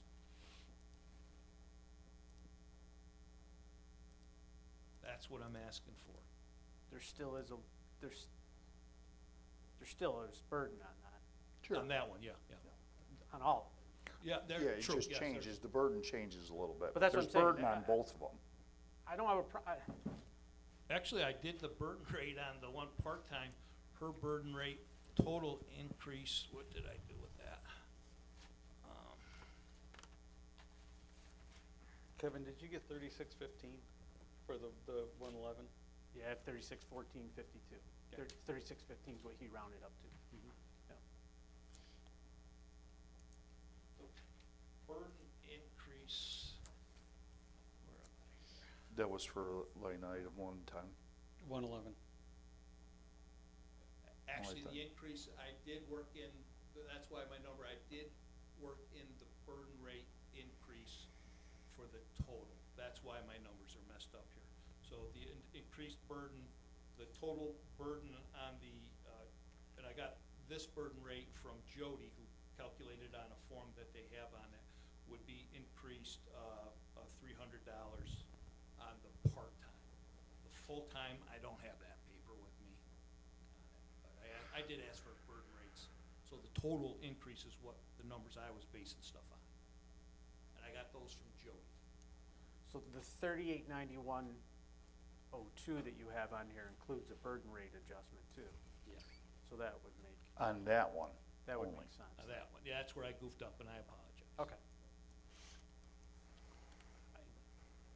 I was trying to do all in, but like I said, there's certain numbers you couldn't get, so it just doesn't make sense to me. Well, not to drag this on anymore, but what would we have to, we'd have to do a budget line increase. And we can't do that without the bookkeeper giving us the exact number. So if the board chooses, I could have, the bookkeeper get all that stuff. The judge can check his numbers and bring it back to do a line item or to have the conversation at the next meeting on the agenda. What do you guys wanna do? I'm on board with that. I am. So am I. You understand? No, I understand. When would the next meeting be? The fifth. That's the 19th, right? I don't have a No, calendar. we're the 19th I think it's the now. 19th. Today's the 19th. It's the fifth. 3-5. Fifth? Okay, 3-5. that's fine. We got a 19th into March too, though, don't we? Yeah, because it's 4 weeks, 28 Yeah, days in March. yeah. Or February. So I just want, what exactly do you need from me is we're gonna talk to Lori, she'll give numbers, and we'll verify, and then what? We have to verify what the total cost is going to be to make a line item budget to it. So that the board then knows what the exact number is, and then they can decide whether they're gonna do it or not. Correct, gentlemen? Yes. Judge, do you have a copy of your justice budget in front of you? What I would be looking for is on the line item for the 110.110. Yep. You have a current budget line item of 87,790. I'm looking, I'm The- looking at mine here, I do not see that number. That's the 2025 budget line item for the 110. 110, what'd you say? I'm sorry, again, Mr. Holbert? 87? 87,790. Am I seeing it wrong? Yes, No, no, you you're got right. it. You are correct, I'm sorry, I was looking at it wrong. I would want to know what that budget line item for 110 is, what you're proposing to increase it to. Right. You'll have to get- Supplement to is the next line item of 110.111 for the part-time clerk, at 25,869. What is that line item going to go to? Right. And for clarification, from my point of view, I'd like to know if that, because that's your salaries for those positions, that's the budget line item for that, where the burden is, where the total cost of burden is, and To it has the to come top. from another line item. Another line, because this is where I'm getting confused with But the the- burn rates, because, The bookkeeper will be able to tell you where it's gonna come from. oh, because I've never, when I've done the budget until this year or last year when I was doing this, the first time I really learned about burden rate. And I've never seen that taken out of anywhere, so that, I never knew where that even came out of. Yeah. But I was shocked by the amount. That's I'll the give real that. cost. Yep. Yep. So I get it.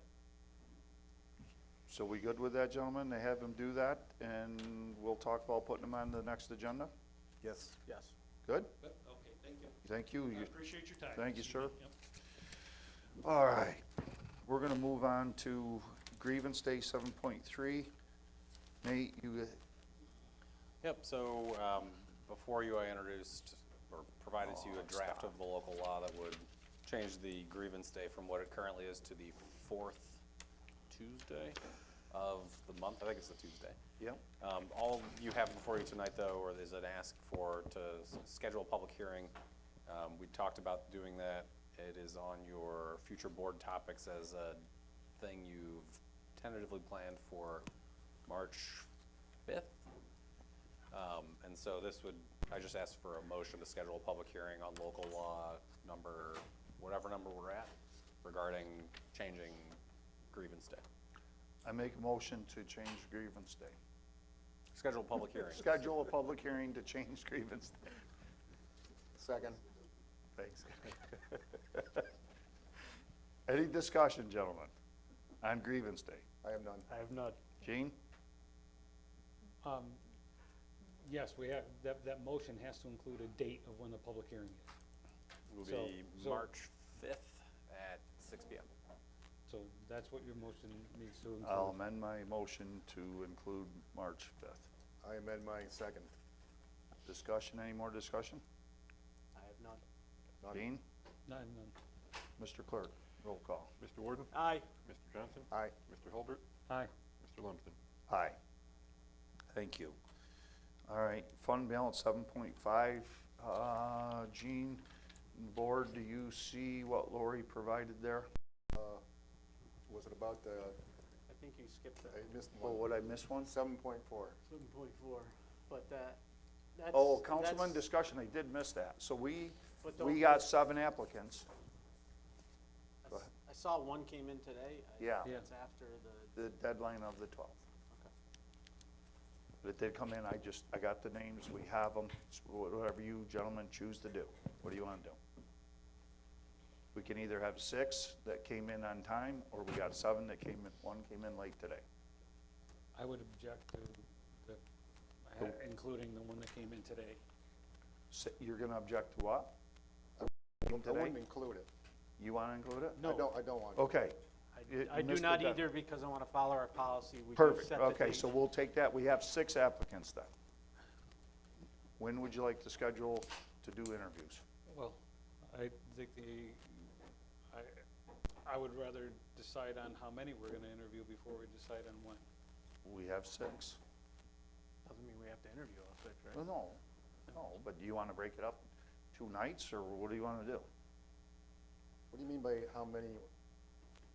Like we're going to interview 2? No, I mean, if we got 100 applicants, I don't think that we would be Said interviewing no. 100 applicants, so we got 6. we could- Have we, or make a decision on whether or not we're gonna if we're only gonna interview 4, who are the 4? If we're gonna interview 6, then I that's would- the end of the discussion. I would make it, and I know this is just my opinion. Don't pick anyone, let's see who runs and let the public decide. But What was that?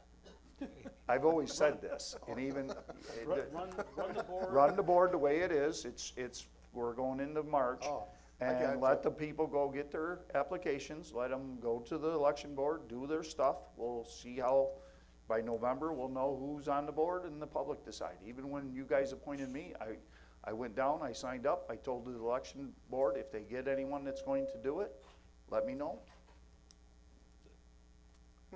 I said that before you even got on, that, don't fill the seat. Mr. Hobart always made a good argument that the board is 5 and we should have 5. And that's a valid point too. I believe we should fill the seat. Yeah. So many things have happened here since I've been on the board that tomorrow, Right. we don't have enough to have a quorum. Right, So, but I that's, would- we've always had a quorum, but whoever gets appointed does have an advantage at the polling booth. Why would that, why do you say Because a that? lot I of don't people agree just, a with lot that. of people just go, who's right across the top of the line. There's a statistic for that. People will just go, who's all incumbents, just put them in. But they're running on a special election. Well, this all year's by gonna them- be unique, all by- yes. Yeah, so it's not, I'm okay with, I'm just stated how I always felt about it, that's all. But if we're gonna interview people, I think we need to interview everyone that put an application in.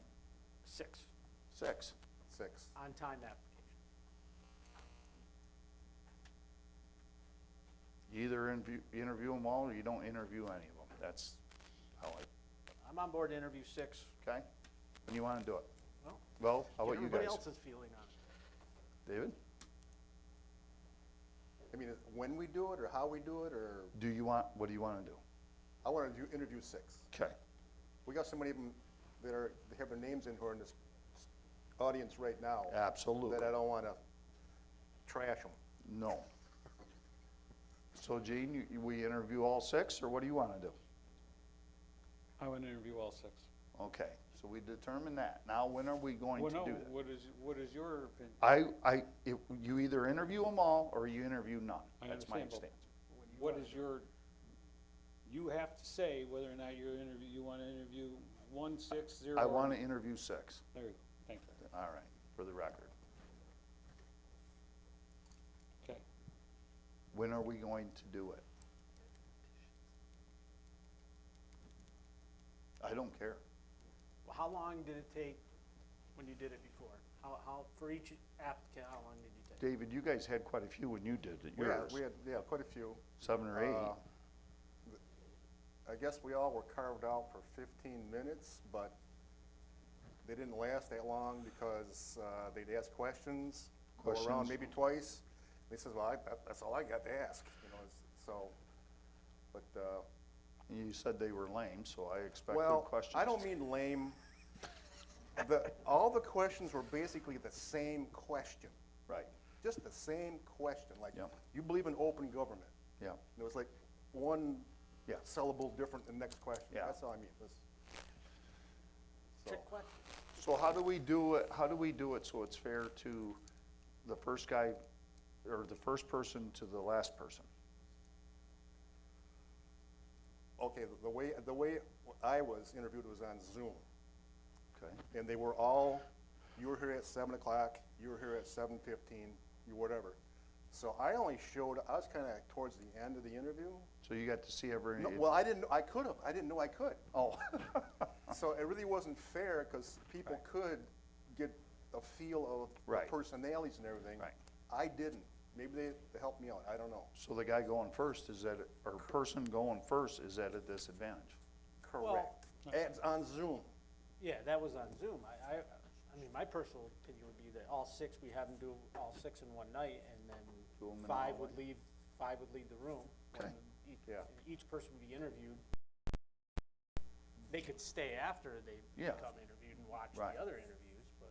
But I think 10 minutes would be more than enough. You get a feel as far as, you can do it over an hour, basically, if you just wind it up.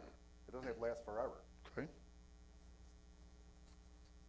Because like I say, how many questions can you ask? What happens when you get a 2-2 vote? That's why we gotta put the fifth person on. But you'll have them, yeah. We wouldn't have a 2-2 vote, because you're not supposed to vote. It's supposed to be the three of us. You'd be the deciding vote. No. He has to vote. I have to vote. I don't believe so. No, I don't think that's true either. Every But board I member don't have has to vote register when to there's 5 board Nope. members. Nope. Your vote, you have to vote. Every Okay, board member, I'm you gonna can vote. abstain, I'm gonna vote. but. Yes, it's a vote. You have to vote. An abstain would be, you have no. I don't tip it one way or another. So Yeah. if I abstain, let's say you two went for candidate B, he went for candidate C, and I abstained. Okay. No, that isn't right, because you don't have a quorum. There has to be 3 votes for the person. Has to be. What do you wanna do, Kevin? I don't wanna ask questions, I want the person to present themselves to me. You don't wanna ask any questions? That's my personal Yeah, opinion. that's a good idea. Why do you wanna be on the board? Okay. Well, I Yeah, like that. I kind of like that, because, like I said, Perfect. the question they asked me was the same question, same question. Give them 10 minutes to get their spiel and Sell themselves. sell it, yeah. Just like they gotta do when they go door to door to get their petitions or votes. If there's time left over. Perfect. 15 minutes, ask I like questions that. that you want, but There you that's go. their 15 minutes to sell us on them. Exactly. I like that. I do too. I'm glad you brought that up. Great idea. We can let them vote amongst themselves this evening. We, I say we get a hat and everyone puts a straw in and we'll have someone from the crowd pick it. You're up. Because I'm all for the public deciding, but we'll do this way. Okay. Okay, I what, like are that. we I'm gonna on. do a special meeting? What are we gonna do? I thought you guys talked about coming in on a special meeting, but it needs to be at night, not at 8 o'clock in the morning, so the I- public can be here. I think if we're doing 15 minutes, 6 people, that's an hour and a half. You gotta figure out some waffle time in there, but that's 2 hours. I don't think it's a special meeting. I think it's, Good. I think it's the next week's agenda. Perfect. The only problem, well, we have a public hearing next week. We just have to push that can we do that at 7? Jake Sherbrooke's gonna chew us up. The public hearing at 7, or the candidates for 7? We do the candidates after the public hearing? Yeah, But it's add new business. I mean, if we started at 5, what I'm saying is we won't get through all the candidates before we have the public hearing. So do we just do the public hearing and then do them right after the public hearing. I'm fine. We'll Then I'm set fine that with on doing the that. agenda, Then I won't say anything else. I'm fine with next week, or next. just so we don't change our public hearing thing. Okay. I'm not worried about, and I would say this if he was sitting here, but I'm not worried about changing the I- public hearing for one night on the agenda. We've got plenty of time to post it. It's gonna be on the agenda. You know, But I thought there's a precedent when with our public hearings, no? we've already published it, so we Okay. can't really change it. All we can do is work around it with the interviews. Okay. You can, the public hearing doesn't have to start at 5. You've published it for 6, or excuse me, 6 o'clock. But it's 6 o'clock or soon thereafter. You can't as start may it be. before 6 o'clock. Yeah, can't start it earlier, That's can't what start it later. I forgot, yep. Okay. So how do you want it on the agenda? New business. New business. You guys good with that, new business? Yes. Good with that. Okay, that's what we're gonna do. Mr. Clerk, Yep. you got her? Okay. Who's gonna reach out to them and tell them the format? I will have Ms. Carey do that. The administrative clerk for the board. Or what do you want? What do you want to No, do? that's fine. That's what I would do, is have Jody call them. But you said Carrie, and that just, Miss Carey, oh, I'm sorry. Understood. Misunderstood you. Thank you. Jody Carey. Yes. Thank you. You good? Yes. Okay.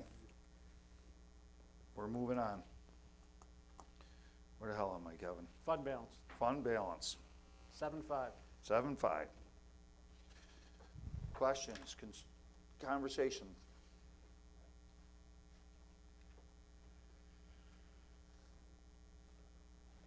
With the formula, where are we at?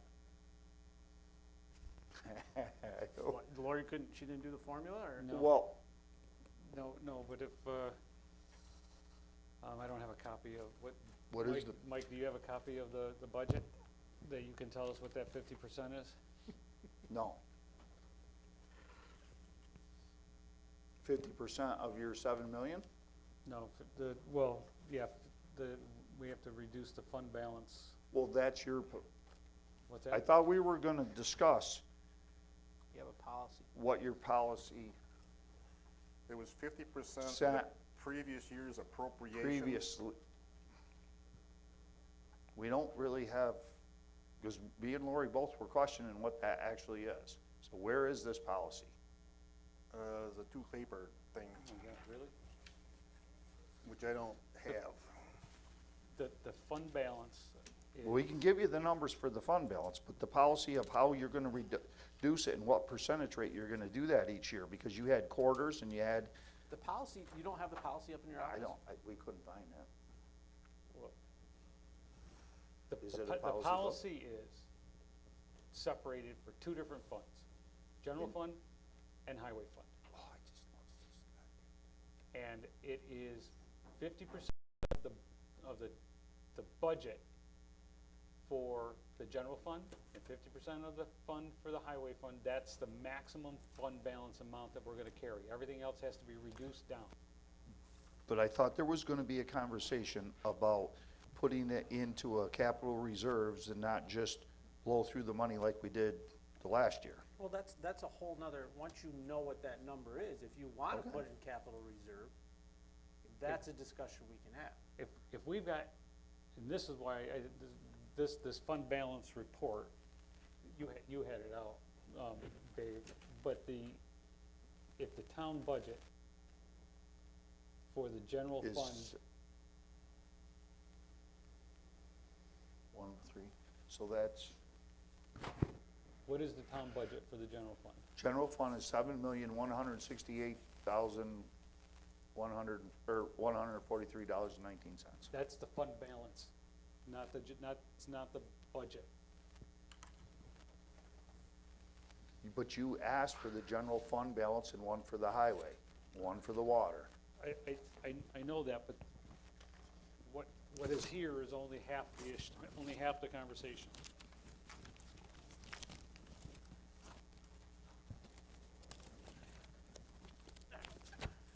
Because the way that it was adopted for the fund balance, I'm sorry, the way it was adopted for the budget, we were at somewhere around just over $8 million For the budget of the town. For the total budget. But for the town, which included the highway, the town was at the whole the whole issue for the town, the general fund budget, there was 6.9 million. So you've got 6.9 and 2 million for highway. So if you're at 6.9, you're at 4.9 for the general,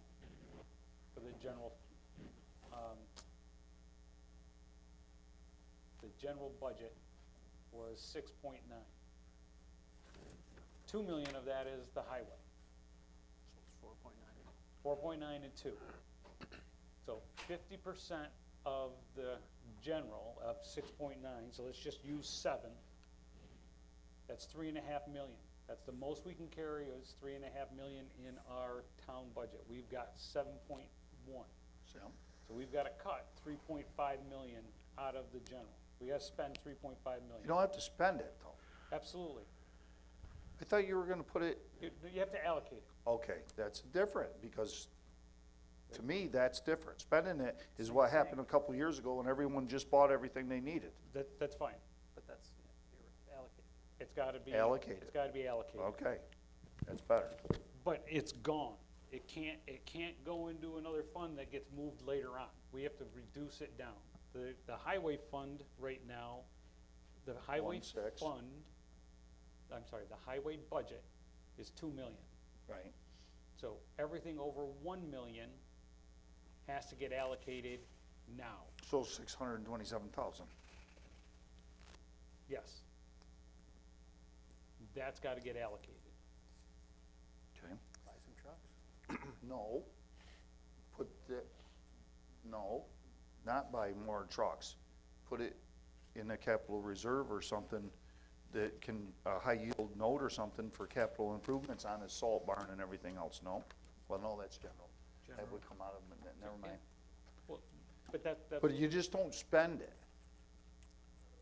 I don't wanna buy more trucks, I wanna have it draw an interest somewhere, and it's there for capital improvement projects. He could But absolutely. he would use it for Use his it for trucks. road I only have reconstruction, pavement. Well, sluice pipes. Sluice pipes, We talk yeah, about, we got an infrastructure that's terrible. I don't wanna hear trucks again. I don't have that Well, much to it- spend. Huh? I don't see those figures. I have 565,000 of that allocated already, of my budget. For the 2 trucks. Yeah, so it's only 600, I only have actually 652,000. I'm under my million Well, already. Well, this is a number as of 1/31. Because 2 of them, 2 of the trucks are there. But 2 of them are The, allocated. the already money out is of that still in money. that balance, but it's, Well, then it's got to come out. okay. It's got to get allocated, it's got to be gone. I said that, and the bookkeeper, or The- he said Dwayne it said had to stay It there. had to stay there until we spend it. Yep, Because it has to be in some account. We can't just take it out. because it was already budgeted. I asked to have Right. it removed, Dwayne, and it messed it up twice. they told us not to do that.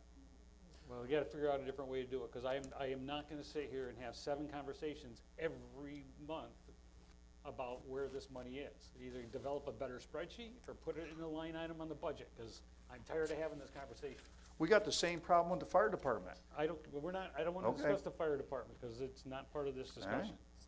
So if I can maybe try to help, so, you know, it seems like it's a spreadsheet issue. So Mike, what you have right now is just the fund balance, which is like the money in the account. Correct.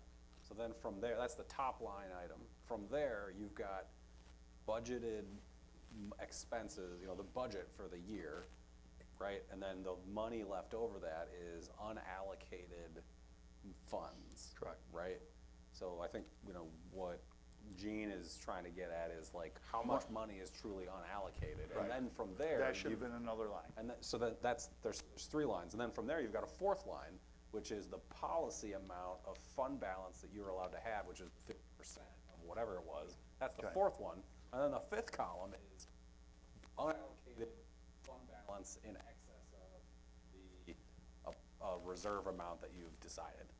Like, this is 1/5 of the lines that you really need in order to get the full picture in one spot. And that can be updated every single month as it goes by, based on actual expenditures. Because you have a 6th line, budget actual expenses, you know, just to try to true up how far are you along towards spending all of your money, right? So you budget $1 million, you're 6 months through, you've actually spent 500,000, you have a line item that shows it's actually 489, we're under budget so far. You know, just, like, that's the type of picture I think Gene is asking for. Some clients do that, it's more work for your budget, your bookkeeper. Mine shows that on here, my unallocated is 652. That's what mine shows on this spreadsheet. I don't have that spreadsheet. So, I do. balance end of 24, start at 25, my unexpended fund balance, which is not a thing, it's all left over outside of my budgeted stuff, leaves me at 652,000, and that's with the 2 trucks taken already out, All right, so we're done with our discussion on the highway fund balance. so. Thank you.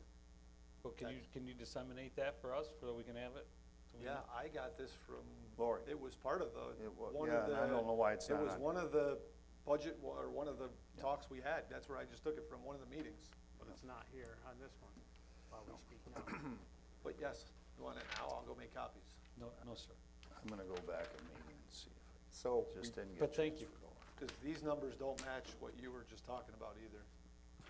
Because this shows general fund at 6.2, unexpended. so we have a certain amount of money we decide we're gonna spend. What, we have to spend that amount over the next year? No, we have to do it now. We have to do it now. Quarterly, right? Didn't you get No, what happens? We have to allocate it. We have. Allocate it. I understand. Allocate it now. I don't have the hardship on the word spend, but the issue is that when we get a fund balance for our first meeting in January, we get a fund balance report of what is in the fund balance as of December 31st, Okay? 2024. Yep, We know what our 2025 budget is. correct. 2025 budget for the general fund. We split it in half, that's the maximum fund balance that we can carry going into 2025. Mhm. So right now, we should be having, and have already should have had a conversation about reducing the unallocated fund balance from 7,168,000 down to roughly 3,500,000. You should have already allocated that three and a half million. And then quarterly, when the supervisor and the bookkeeper go through every quarter, we look at what that fund balance is. We're going Taxes up come now. in, Yep. whatever it is, whenever it gets up Yep. over that 50% again, that's when we have to adjust it back down. Because we're gonna get payments from the county from sales tax throughout the year coming in. Right, so we'll see the fluctuation one way or the other. Right. But I don't see the quarterly thing written in the fund balance policy. It's not there, but where it does address that, Dave, is, and this is where it kinda gets a little complicated, but it's in this portion right here. The decision for that is, Because the way I take it, how I read that, it's every month we decide. yes, it is, you're right, and then these are what we can allocate it to, Okay, yes. So we don't get to choose whether it's a truck or not, we have 4 categories that we can choose from.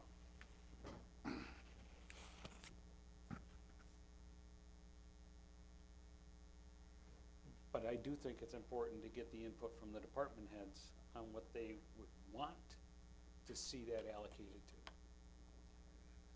to. I mean, I see why we did this originally, because I guess a lot of money got backed up at one time that wasn't spent or whatever, you know? But I see us just allocating it, instead of keeping it in one pile, we're just making a bunch of little piles, but it all adds up to the same. I'd like to see that $8 million actually make us some money somewhere. Earning it, because you're right, David, you're putting it over here, putting it over here. I don't want to just spend it and blow it and buy more backhoes and more equipment and everything else. I just think that's, Cause I don't wanna Not buy, wise. I don't wanna buy stuff before we have to. right, exactly. So, I'm all about making money, but this is, the comptroller Doesn't want- office is not gonna like this one. You're not in the business of making money here. I'm telling you that No, right no, now. but The you're comptroller will be all over you if you're gonna try to make money off But we have, sales tax money. that's not what I'm saying. That's, but that's where, Okay, all right, all right. you gotta be You've very been set- careful all about, right. but there's no reason not to just put $2 million into a Capital capital improvement? improvement Okay, project. that I'm okay with, yeah. And taking that right off the board. We got a roof that's gonna go, we've got pavement that's gonna go. Salt shed. We've got, that's fine. I mean, those are legitimate expenses that the town has already taken from the taxpayers and said, Exactly. here's Okay, what, thank you. here's what we've done. I agree. It's gotta go back to the benefit of the town. And to be fiscally responsible, I understand your point. It can't just eke on and eke on and eke on. And once we allocate it to a spot, then we have to follow through with it and actually spend it to get it down. and we're not, if you look at what we spent it on last year, if we did not spend it on that stuff and we had to do that stuff, we would've had to raise taxes a ridiculous amount, percentage, for the people in the town. So you're giving it back in the form of not raising taxes because you're using this to purchase items that But- we need. Why wouldn't you take that I think a former councilman, Frank Carl, said one meeting, why would you not take some of that fund balance and actually give it back to the taxpayers that have been paying it? Okay, and then Well, something happens and he needs a truck. But if you buy a truck and buy all this other stuff, and then there's an emergency like there was on Kelly Road, the town don't have the money to do it, we're gonna bond for it? guys, that's why we're talking Okay. about a 50% Okay. issue on our fund balance. We've gotta be responsible to have a safety net.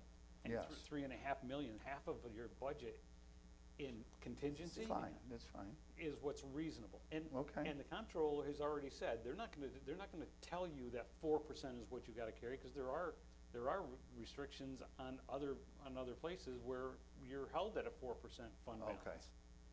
The towns are not. I don't know if villages are or not, but towns are not held to that. It's what's reasonable. So the majority of the fund balance is not from overtaxed taxpayers. We don't have we're not making money on taxes and building that fund balance. We are underestimating our sales tax. And that's what's building up on this, the Right. majority of it. Right. So that's why it's been so high and it's been carried. And we have given that back year after year after year to keep the taxes at zero. We've taken out of fund balance To balance the budget. to balance the budget, but that's what really got us 2 years ago into that being upside down, that we were just using fund balance, and fund balance is now dwindling down, and now we're gonna have to look at raising taxes, and we went through that process. We just have to now just fulfill our obligations for that policy. So to go from here, we have to have a more exact figure of what Yes. the end of last year was? What we need is the adopted budget for 2025. And we need the adopted budget number for the general fund and the highway fund. So those are the only two that we're dealing with, not the water, not the Whoa. septic, it's just the water, it's the general and the highway. That's correct. And the highway's all set. Cause I was confused, I Yeah. thought it included They are, everything. because they got the trucks in. It- Yep. It doesn't. Okay, It is only those two From what I funds. Those are the two that are very specific in the policy. okay. And the way that is written, Mike, it is part of the financial report from the supervisor on the financials. Then that's on me. No, I'm just telling you what my That's all right. expectation is on that, is that when you do your monthly report on that there is some kind of acknowledgement on whether or not the It's fund gone up or down. balances are above or below the 50%. 50%. So that we can have that conversation about if it's $10,000, I don't think that the town board's gonna invest the time to try to reduce it by 10,000, but if you get sales tax in, and you get $750,000 in sales tax, and that jumps things up, that's when the conversations are gonna happen. And that'd be a good problem to have.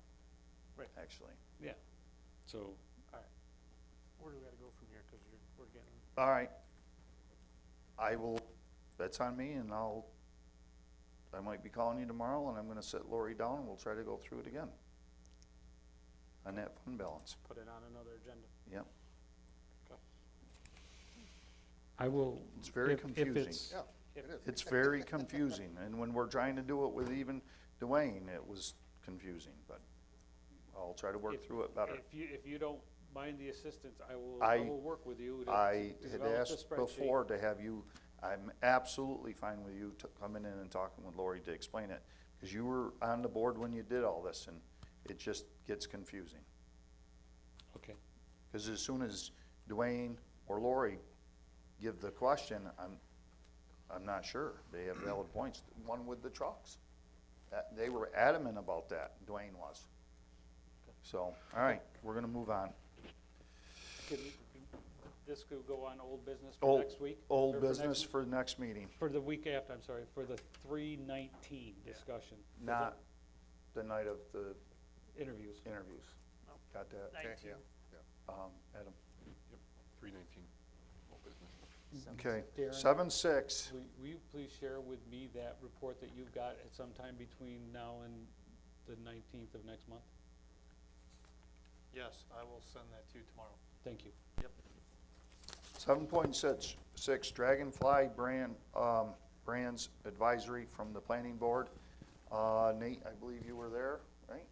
Yep, planning board met, they recommended that the town, adopt the local law presented, however, to remove basically the distance restriction, which said that the use could not be located within 1,000 feet of the R, PDDR 1, PDDR H, or MH zoning districts, and the restriction that it would only be permitted on lots adjacent to I-81. They also recommended that some language be added to the restriction that it should not produce significant truck traffic by adding the phrase in excess of adjacent streets and highways capacity for the same. So effectively, the planning board, I think, felt that allowing, if you're gonna allow light industrial, then in the PDDC, then why not theoretically allow it anywhere? And then through the special permit and site plan process, if a lot was proposed for the use that was too close to a residential neighborhood, or that was too harmful in its impact, then the seeker site plan special use permit process would deny that person the opportunity to do that particular use there, or impose adequate conditions that, in fact, it could then become appropriate. So basically, they took kind of the same approach they did with the commercial self-storage. If we're gonna allow it in in those districts, just let it anywhere in that district, and we'll sort it out through the planning process. Through the site plan review. Through the site plan review process, right? So from there, so you have the industrial map, or the map that Alex, I don't know if this is the one that Alex prepared. Yes, this is the one that Alex prepared. There's a larger one. So this shows this shows with the restrictions, right? So you'll see it's 2 or 3 relatively small areas in the town with those restrictions in place. It would be allowed anywhere the PDDC is currently allowed, of course, if you allow it anywhere under the, anywhere in the PDDC. And then you have a draft full environmental assessment form that was prepared by the applicant's attorney. We probably tweak that a bit just to make it at the town of Shenango being the applicant project sponsor, since it's a local law, and you are always the ones who are your own sponsors for a local law. But, that they provided a bunch of answers to the full environmental assessment form, which are certainly relevant, and we would use, assuming you want to move this forward. If you do want to move it forward, then the next step would just be straightening up the FEAF, and then submitting this for 239 review to the county, and then providing notices to neighboring municipalities that you're considering adopting a law like this, and scheduling a public hearing. Based on the timing of everything, the county gets 30 days.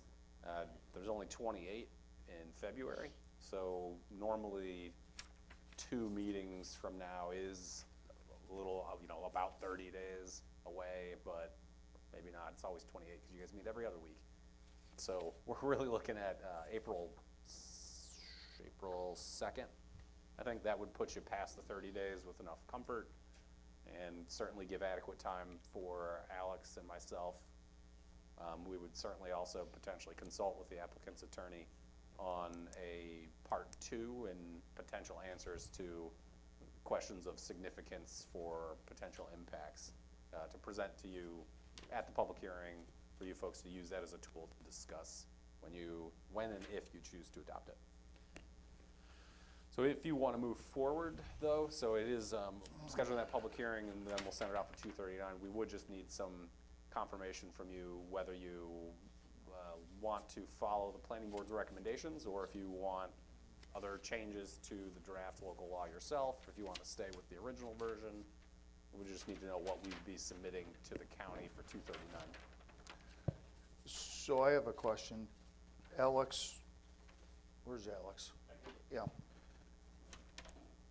So the map that you showed us, the pink stripes, the red stripes, those are the only areas that would be? Correct. I apologize, they plotted faded out. It's supposed to be bolder, but That's all right, I'm just asking. it's a couple of small areas up by East Hill. Yeah, which, that's me. Yeah. So I just want, for full disclosure, the property that's circled at the north, that's all the property that I own. My opinion of this is the applicant has done a lot of work here and put some restrictions in, and I understand that, but my opinion of this is I don't understand why it wouldn't comply somewhere else also. Yeah, so this is based on their concept for the 1,000-foot offset from residential and some of the other zones. The other 2 spots are basically from Aldi's to not quite the Norman Road. Those were the 3 spots that were in the original intent from Dragonfly, and then the planning board made their recommendations slightly different as we mentioned.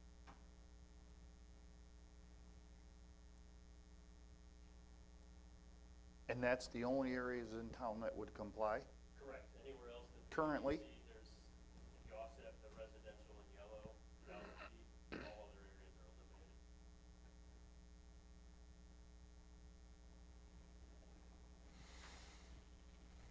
And that, again, that was based on the Dragonfly concept. Sure. 1,000-foot offset off of residential. Each I understand. residential zone, not residential, ag perhaps, or just residential. Right. Why aren't the areas that are outside of 1,000 feet from residential not included in this? Like, what's the other threshold that's eliminating all the white that's on that map?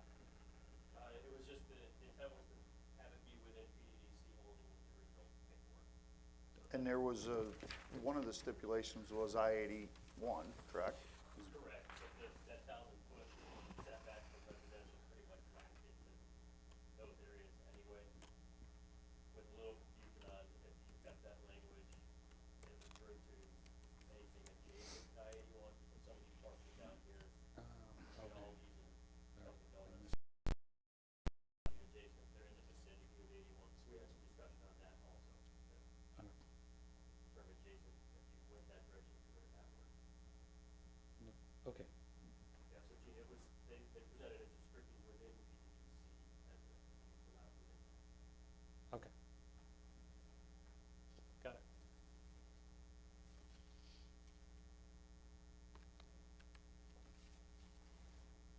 Nate, what's the where is the check and balance in the local law for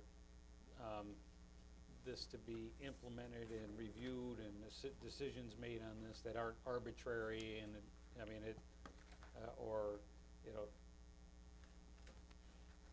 subjective to the, you know, the applicant or one way or the other.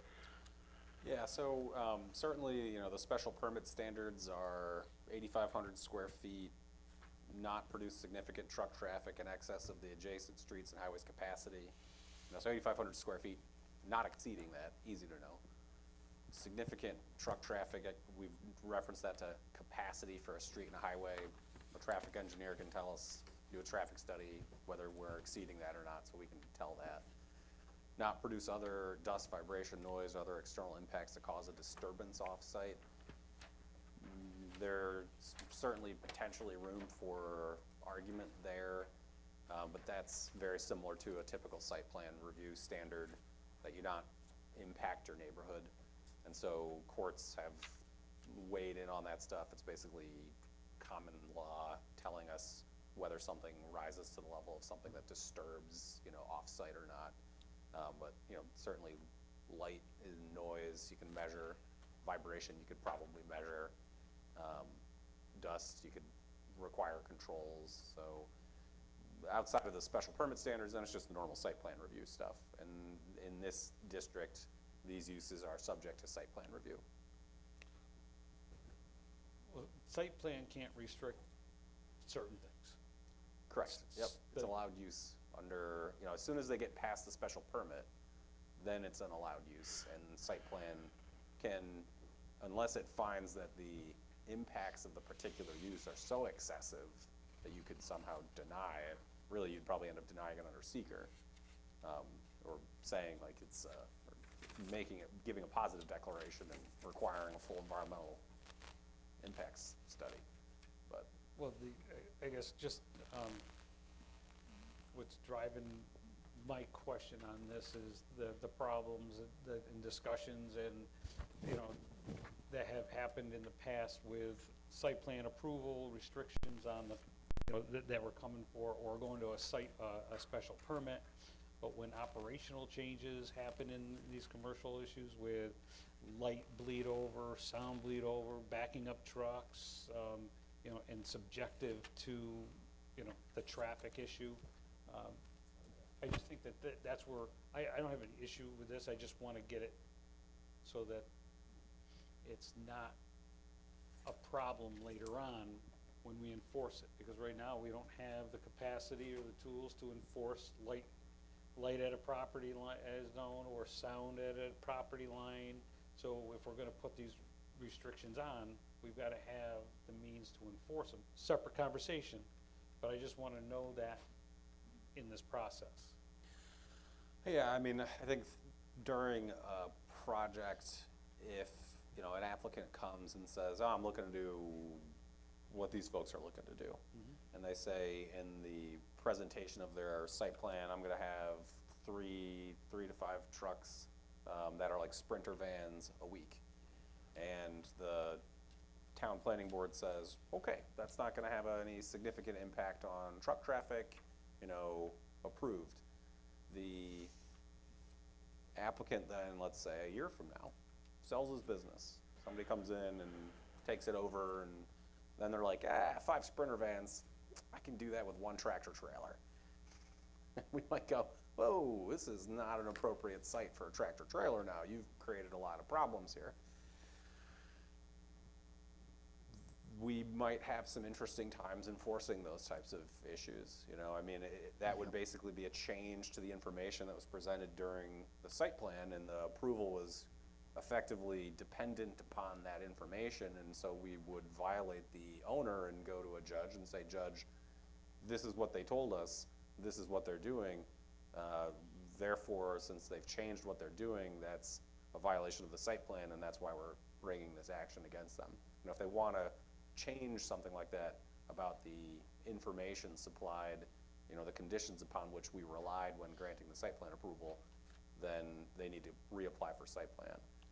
So, Are there conditions in the special permit process to make that a term for the approval? You could add- Annual, 3-year, whatever it is? Yep, you can add conditions to special permits and to site plans, right? To make really express, you know, that this is very much conditioned on no more than 5 Sprinter van deliveries in a week, for example. And so if somebody, and then no other deliveries from other vehicles, you end up having to ask yourself, though, are you being too restrictive on somebody? Like, there could be changes in technology, and do we really want to make somebody come back in the future? Right. So site plan can be tough when it comes to stuff like that. Enforcement can be tough, but traffic is a valid consideration, and if somebody fundamentally changes the traffic pattern beyond, what the information presented at the time of the site plan was, then I think that would be a valid reason to try to enforce it against them. Now, again, I'm not saying it's not gonna be hard, but that's what the court system is for. Understood, no, so, okay. That's all I've got. So what's the ask now? What's the? The ask is whether you folks would like to schedule a public hearing, and if so, on which version of the law, and for which date. My recommendation at this point is April 2nd for the date. To get it back from the county in time. Yeah, that gives us plenty of time to hear back from the county and make sure our full environmental assessment form and the Part 2 proposed, framework for you to review are prepared and ready for you to go.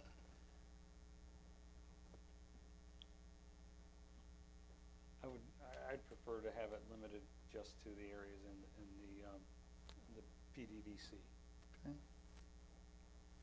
It's just to clarify, anywhere in the PDDC? Within the within the offsets that are in there. Okay, so The way it's described. 1,000 feet from those particular districts, and then also lots adjacent to I-81? Yes, as I looked at this, there were 3 separate areas in the town that this light industrial would go to, and I'd like to limit it to that. I'm on board with that. David? I'm okay. So Okay. you're talking about inside the circles? Yep. Yes. Oh, no, not just inside, just the areas that are hashed. Yeah, just hashed, not the pink up here. Well, I don't know if that's the same color. The circles just draw your attention to where the hatching is. Right. Okay. What's that? Yeah. And then regarding the reference to in excess of adjacent streets and highways capacity for the truck traffic, do you want to keep that proposed modification in? Yes. Okay. Kevin, I see you nodding your head, yes? Yes. Oh, yes. Okay. Dave, is that okay with you as well? Yes. Okay. And then, Mike, are you? I'm abstaining, Okay. Well, it's because it not, affects my property. well, that's fair. But it's a town-wide issue, but I understand your point. I'm just gonna be very consistent. There's 3 of you here, so I'm gonna abstain from that. So I will update the local law draft to keep the distance restriction placement requirements not remove them, and then also add that truck traffic piece in. So then the action, I guess, is for you to schedule a public hearing for April 2nd at 6 p.m. on that version of the local law. I'll make sure you get it in time to age it properly, and then we'll otherwise move forward. You don't need to vote on that piece, but move forward with 239 and preparation of the environmental assessment forms. So a motion to schedule a public hearing. I'll make a motion to schedule a public hearing for April 2nd, I'll second. At 6 p.m. 6 p.m. Discussion? None. None. None. Mr. Clerk, would you take roll call? Mr. Warden? Aye. Mr. Johnson? Aye. Mr. Holbert? Aye. Mr. Lumsden? I abstain. Okay, we good? Good. Board, do you need to stay around for anything else? I don't believe so. Thank you. Thanks. All right, so we're gonna go to Department Heads Highway Report 8.1, Darren? With the time restraint, because everything, I'll move along a little quick, because I could probably push a couple things to March 19th if you guys will so choose. Real quick, couple things there. We talked about the lift, that has a resolution, but obviously we'll probably pull that until we hear from more on that. We went through the truck purchase bid process and all that, received 3 bids. We opened them. I scanned them all, sent them. Nate put the resolution together, hopefully later to accept the lowest bid for that. I sent a quote to you guys you saw on that truck body. One of our trucks is completely falling apart, and I can't even fix it. I've had 2 people look at it. There's not even enough material to weld plates into it. So I can talk more about that one on the 19th of March if you'd like, just so, unless you want to discuss it now with the time restraint. And the other one is the salt. We have obviously everybody's heard, there's a major salt shortage in Broome County, not just Broome County, but all of New York and a lot of other, we're one of 4 that are on emergency order lists with New York State to try to get us salt as best as we can. I have been doing a lot of things with sand because we don't have enough salt. I also have caught people, unfortunately, we've always allowed people to go up and take a couple buckets of salt here or there, or sand. I have to tell people no from now on right now because I don't have enough to put on the streets. So if anybody happens, I had to put our loader in front of the door, the salt shed, because there's no way to block the salt shed from anybody getting in it. But I put the loader in front of it. Got a call this morning that somebody was up there with a dump trailer, and they were literally loading their dump trailer with a bucket, going through around the loader to get into it and take it. I have yet to see that guy. I couldn't get up there in time to catch him.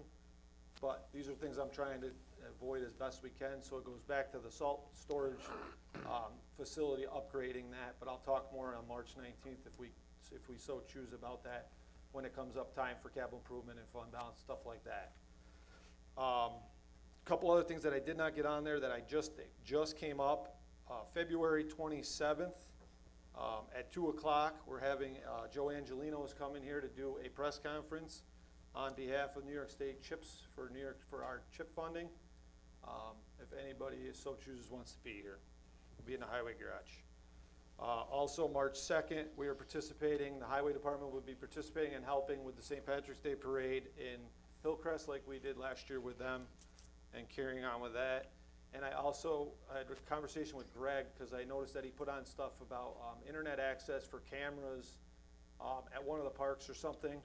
I'm requesting, with everything going on here, if we could also so choose, if we talked about it and looked into it, getting internet access so I could put a camera in Castle Creek and one also at the landfill on Airport Road to keep track of people going in and out of there, because I can't mandate that or be on port with people going in and out of there all day long, 24 hours a day. So just asking for that to be thought about down the road too.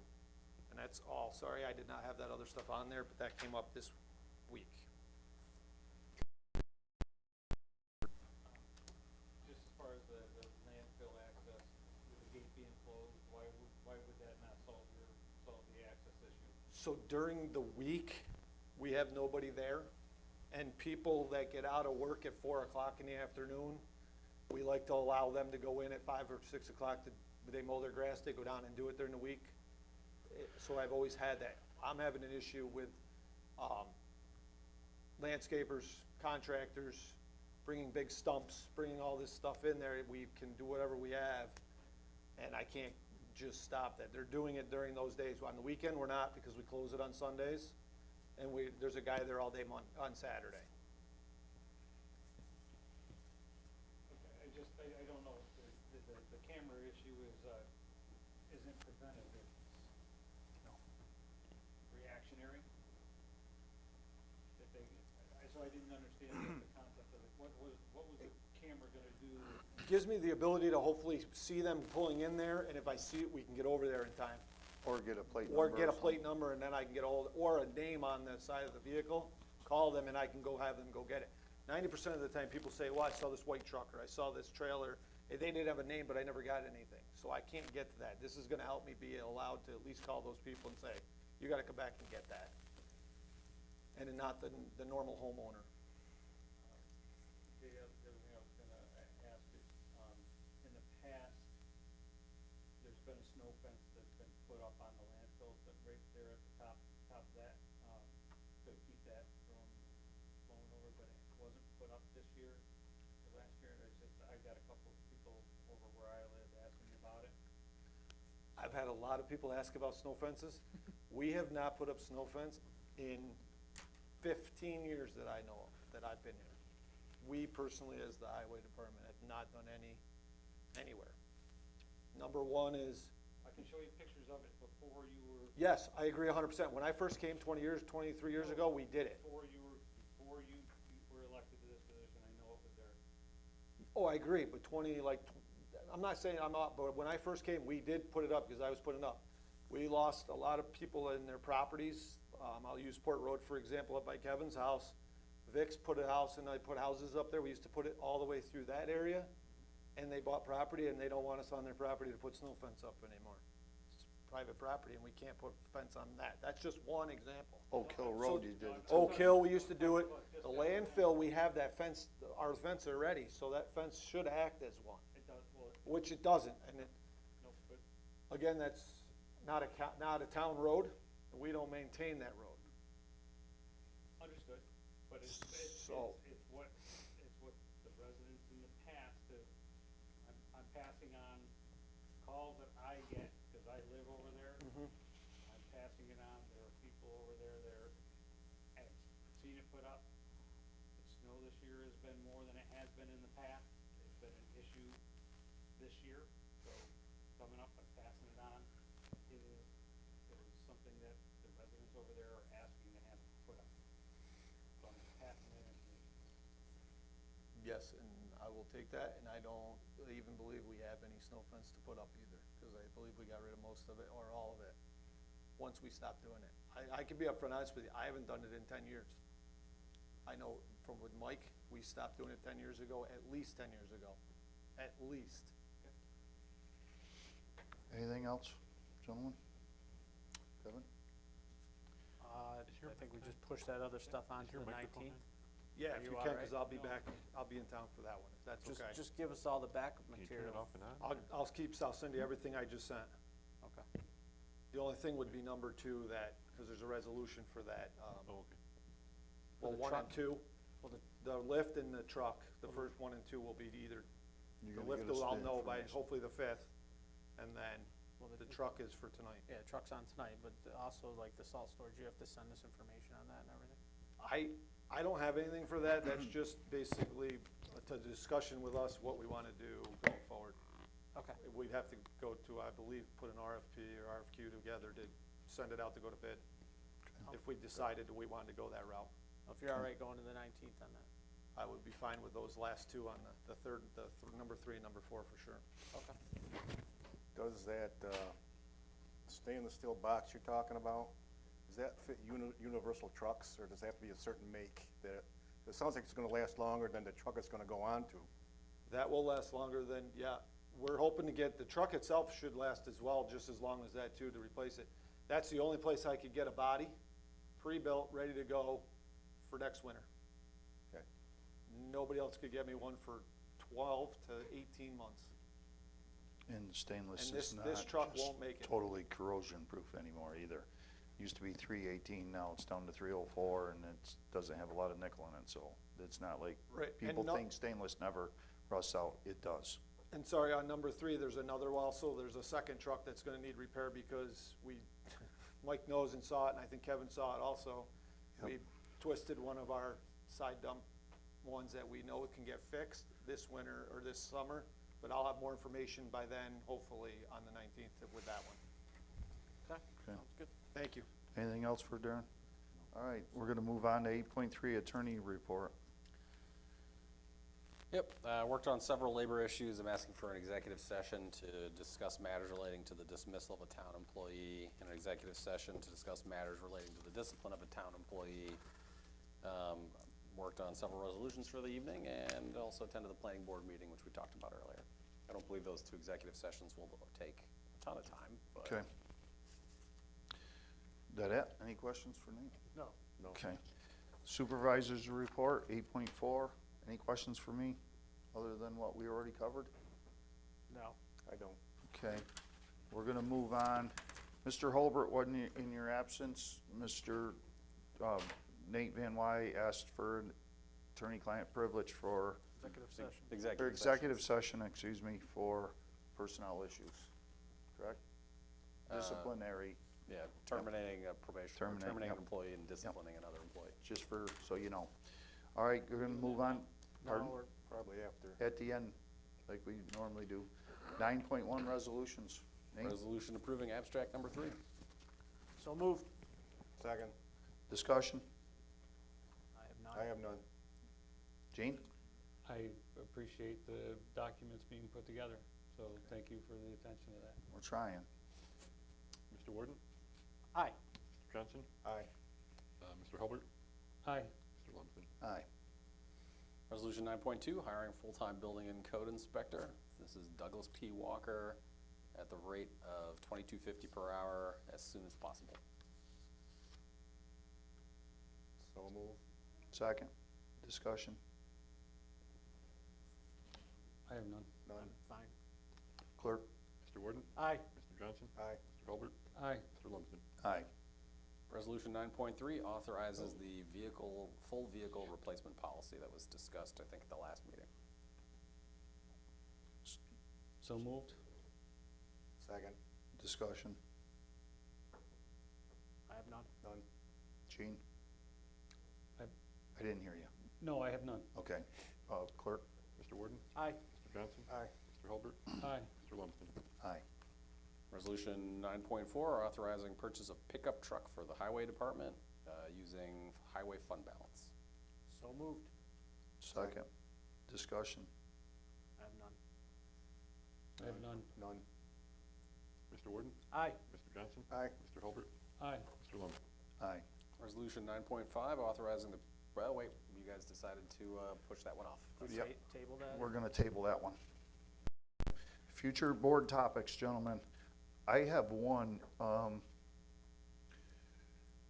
Greg has asked to be put on the agenda for a public works opening position on 3/5/15, if the boards would be so kind. He had someone resign, and he wants to get on the agenda. I have no problem. We might have to bump some of these other things Okay? since we're doing The interviews? Yep, we're gonna, what do you wanna bump? He's got a couple other things on here that his hiring might be more important than those. Actually, I'd suggest we bump everything one meeting and concentrate on the interviews. That's fine with me. Okay? Except for the public hearing on the local law for the grievance day. Right, that we gotta do. Yes. Yep. Okay, so we're gonna move all of that plus his, And probably abstract number 4. Stuff we have to have. Just saying, you know, you guys did all the future board topics, you're not bumping everything. we in agreement to that, gentlemen? We're, So, So you're gonna move all that to the 3/19? Well, no, I guess my intent was to push these dates. Those 3 items, request from Roxanne Yep, Wilson, that May, definitely can get playground pushed. equipment ordering from Parks, Greg, and work rules suggestions from Greg. Push those 3 from 3/5 to 3/19. Push 3/19 to the next meeting. Along with the public works open position? No, that was to accommodate the 3/5 add Greg's public works position on 3/5. You're gonna add that? And are Yes. you, Can I be on at 319? yeah, we said that he could be on the 319 for a couple of his items. If that works. I'm fine with that. I just to keep, Yep, no, I understand what you're doing. And if we don't get to them for some reason, I'm still gonna be here, so if we gotta hit or miss. But no, I don't have any problem with that. I was just, we're taking one meeting for the interviews, and my thought process was just to push everything one meeting. Okay. If something happens, has to be on a day, it is. Are you clear? Just pushing everything back. a Just meeting, making sure. Except abstract and So- public hearings. The meeting after 3/19 is 4/2. Correct. So the policy manual, the town storage network infrastructure goes to 4/2. Don't forget on 4/2, you'll have that other public hearing for the For- light industrial. The industrial, Right. yep.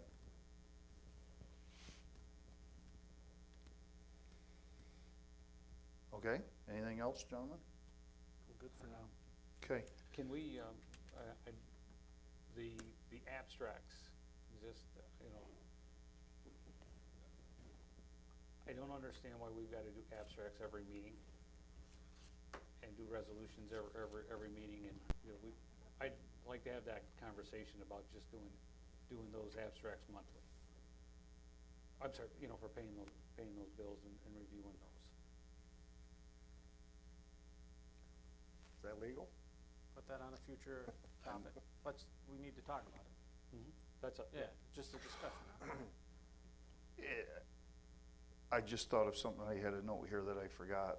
The board at some point is going to have to adjust for the $26,000 that went to the fire company. We're gonna have to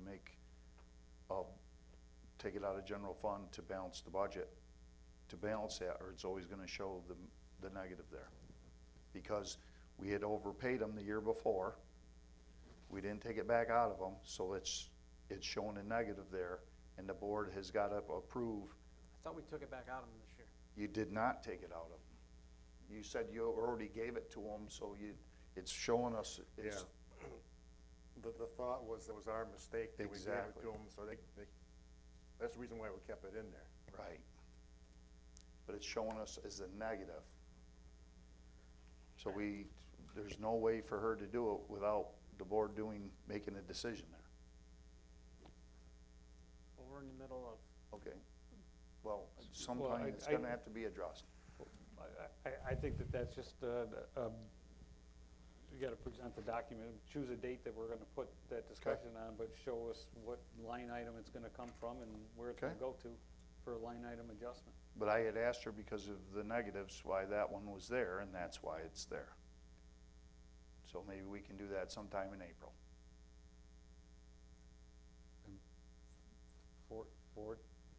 Four two or 4/16 Okay. or 4/30, those are all April. Kick it to 4/2? yep. I'm fine with that. Okay. 4-2. Okay. Anything else? We good on our agenda? I think we got enough. Are we adding Darren's issues to 319? Yes. Your Issues. trucks and your salt. The Yep. stuff we didn't talk about Sorry. tonight. Oh, We yeah, didn't yeah, talk yeah. about All right, tonight. we gotta hurry up here a little bit.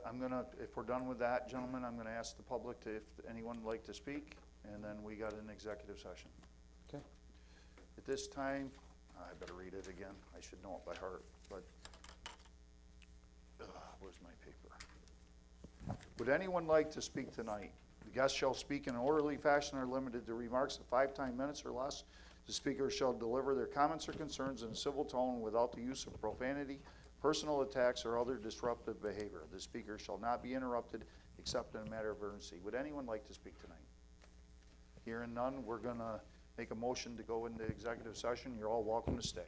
The motion for executive session is for Discuss matters relating to the termination of an employee and the discipline of an employee. Okay. Second it. Oh, who made the motion? You make a motion? I made a motion. I'll second it. Okay. All in favor? Aye.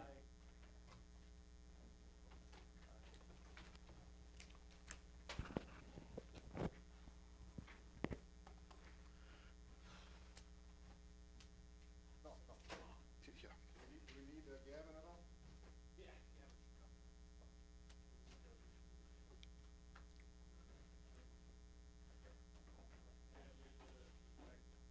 Mike, revise your motion.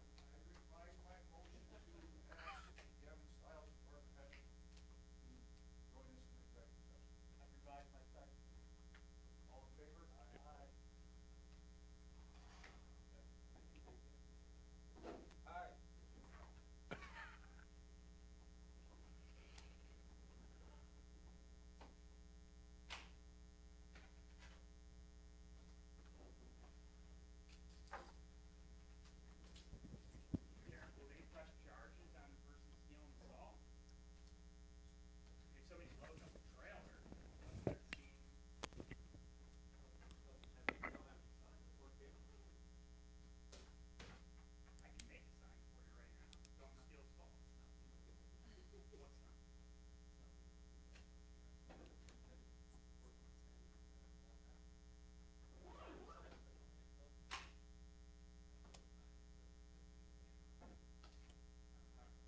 sometime pretty soon.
I made a motion at 7:55 to come back into regular session, and I believe Dave Johnson, or Gene seconded it.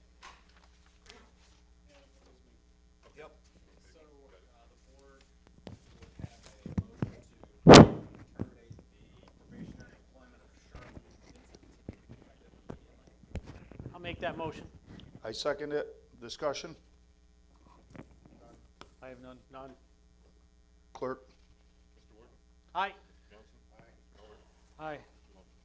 Aye. And then the second would be a motion to discipline Shahid Sledge, as presented. Motion. Discussion?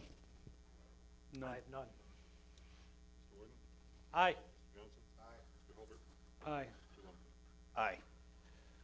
All right, one last note of business. I'd like to make we have an open position in the code department.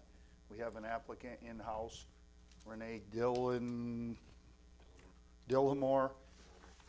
I make a motion So it would be to transfer Renee from the clerk's office to code enforcement. whatever, planning. Yep, yep. I make that motion. Oh, I made the motion. You didn't say. Yep.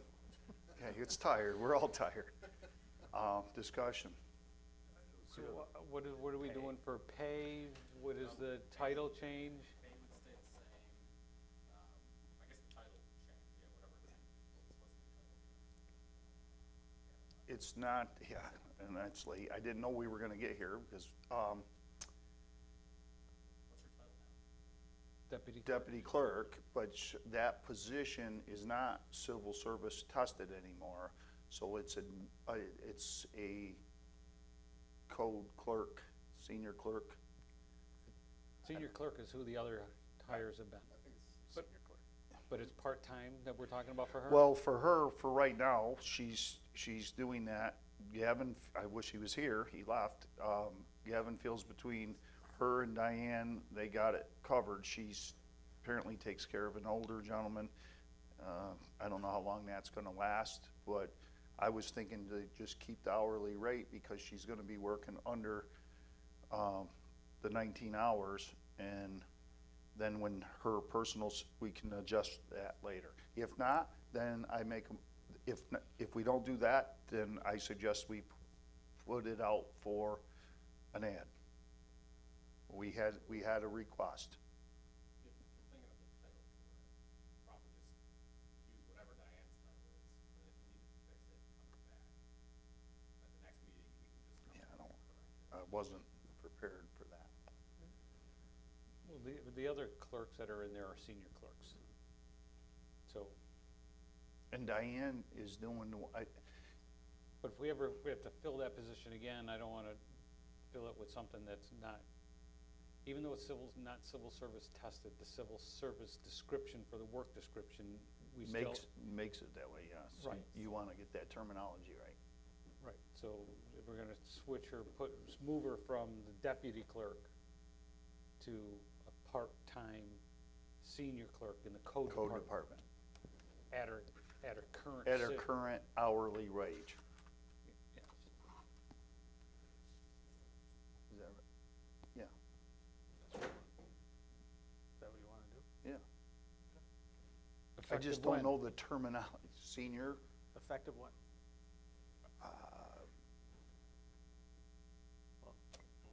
okay, well, if he asked, I didn't. She's is it- still is gonna it- be in the building, so that's good. I asked her to help me find her replacement. And she said she would? So are we looking for 2 weeks? Like, would this be, can we get an actual, like, resolution for the next meeting? or Can we something? do that? 2 weeks, good? What- Or what do you wanna do? I honestly, I thought we were doing this decision for it to be now. If it's, Okay. if it's an agreement we're all gonna have that it's gonna happen in 2 weeks, then we can not do this discussion Okay. tonight and get it prepped for a resolution. Get all the information and have it ready for us for the, For resolution if at he- the next meeting, gives him time, and we'll put it together. Like I said, But But 2 weeks, I want to just, for Adam, for your position, that's a deputy clerk that you're responsible for hiring. The town Yep. board doesn't have any input on that. Right. You're putting it in. The only thing that we do is keep the current budget, and that's already set. You just wanted her input to help you with her person, Transition. yeah. Her input, because she knows the job, to interview people. That, My point is, we don't have to authorize we a don't new have to deed or authorize that, anything is like what that. we're saying to you. Okay. She's willing to help you, she's willing to help you. Nope. Okay, Okay. so we'll get it prepared, and I'll get the money, I'll have Lori with the budget and the proper terminology for the next meeting on, what's the date? It's the The 5th. 5th. Can we put that on that agenda? Well, I don't have any problem with it. It should be like a 2-minute Okay. conversation. Be really quick. Okay, that's what we're gonna do. Would you folks like to speak? Okay, thank you. It's been a long day. Motion to adjourn. All in favor?